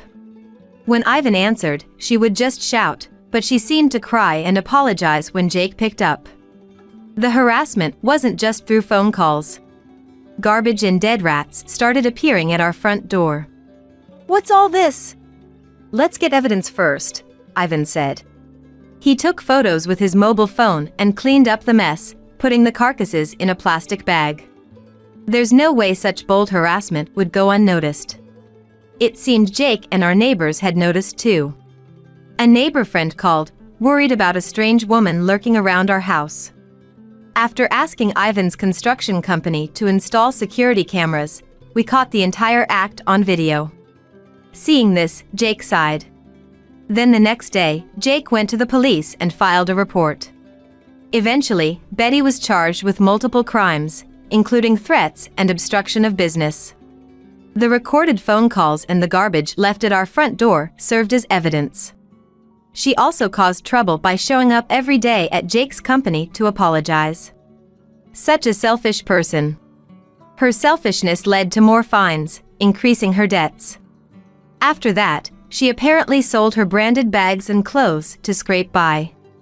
She got a job, but, inexperienced in the workforce, she couldn't keep it and ended up working at a nightclub to make ends meet. Even there, she couldn't compete with the younger crowd and wasn't earning much, living day to day in a very old apartment. This is what I heard from a neighbor. After she caused a scene, crying and screaming at our front door, the neighbors asked what happened, so I told them everything. It quickly spread around the neighborhood, turning into gossip. I thought she would move far away, but without money to move, she's stuck near our lower rent area, living in an apartment about a 10-minute walk away. Any sighting quickly becomes neighborhood gossip. The neighbors, even more talkative than me, seem to know more about Betty's life. Rumors about her are endless, drunk every night, constantly fighting with different men. Jake's company is doing well, and he's busy every day. Seemingly done with romance for now, he's reaping the rewards of his hard work. How about going on a trip? He suggested. Really? That would be nice. As an apology for all that happened. Let's go to a spa. We still live together, Jake, Ivan, and me. Life has been peaceful and comfortable since Betty left. Jake occasionally takes us out for meals and shopping, showing his filial piety. I'm proud of how kind he has become. Is there anything you want? Jake often asks. But I don't really want anything. I'm not interested in luxury goods, and while I'm proud of Jake for starting his company, I don't want to splurge with his money. More than anything, I'm happy just living peacefully as a family of 3. Of course, I'd be happy if Jake brought home a wonderful woman next time. I hope he finds someone special and builds a lovely family.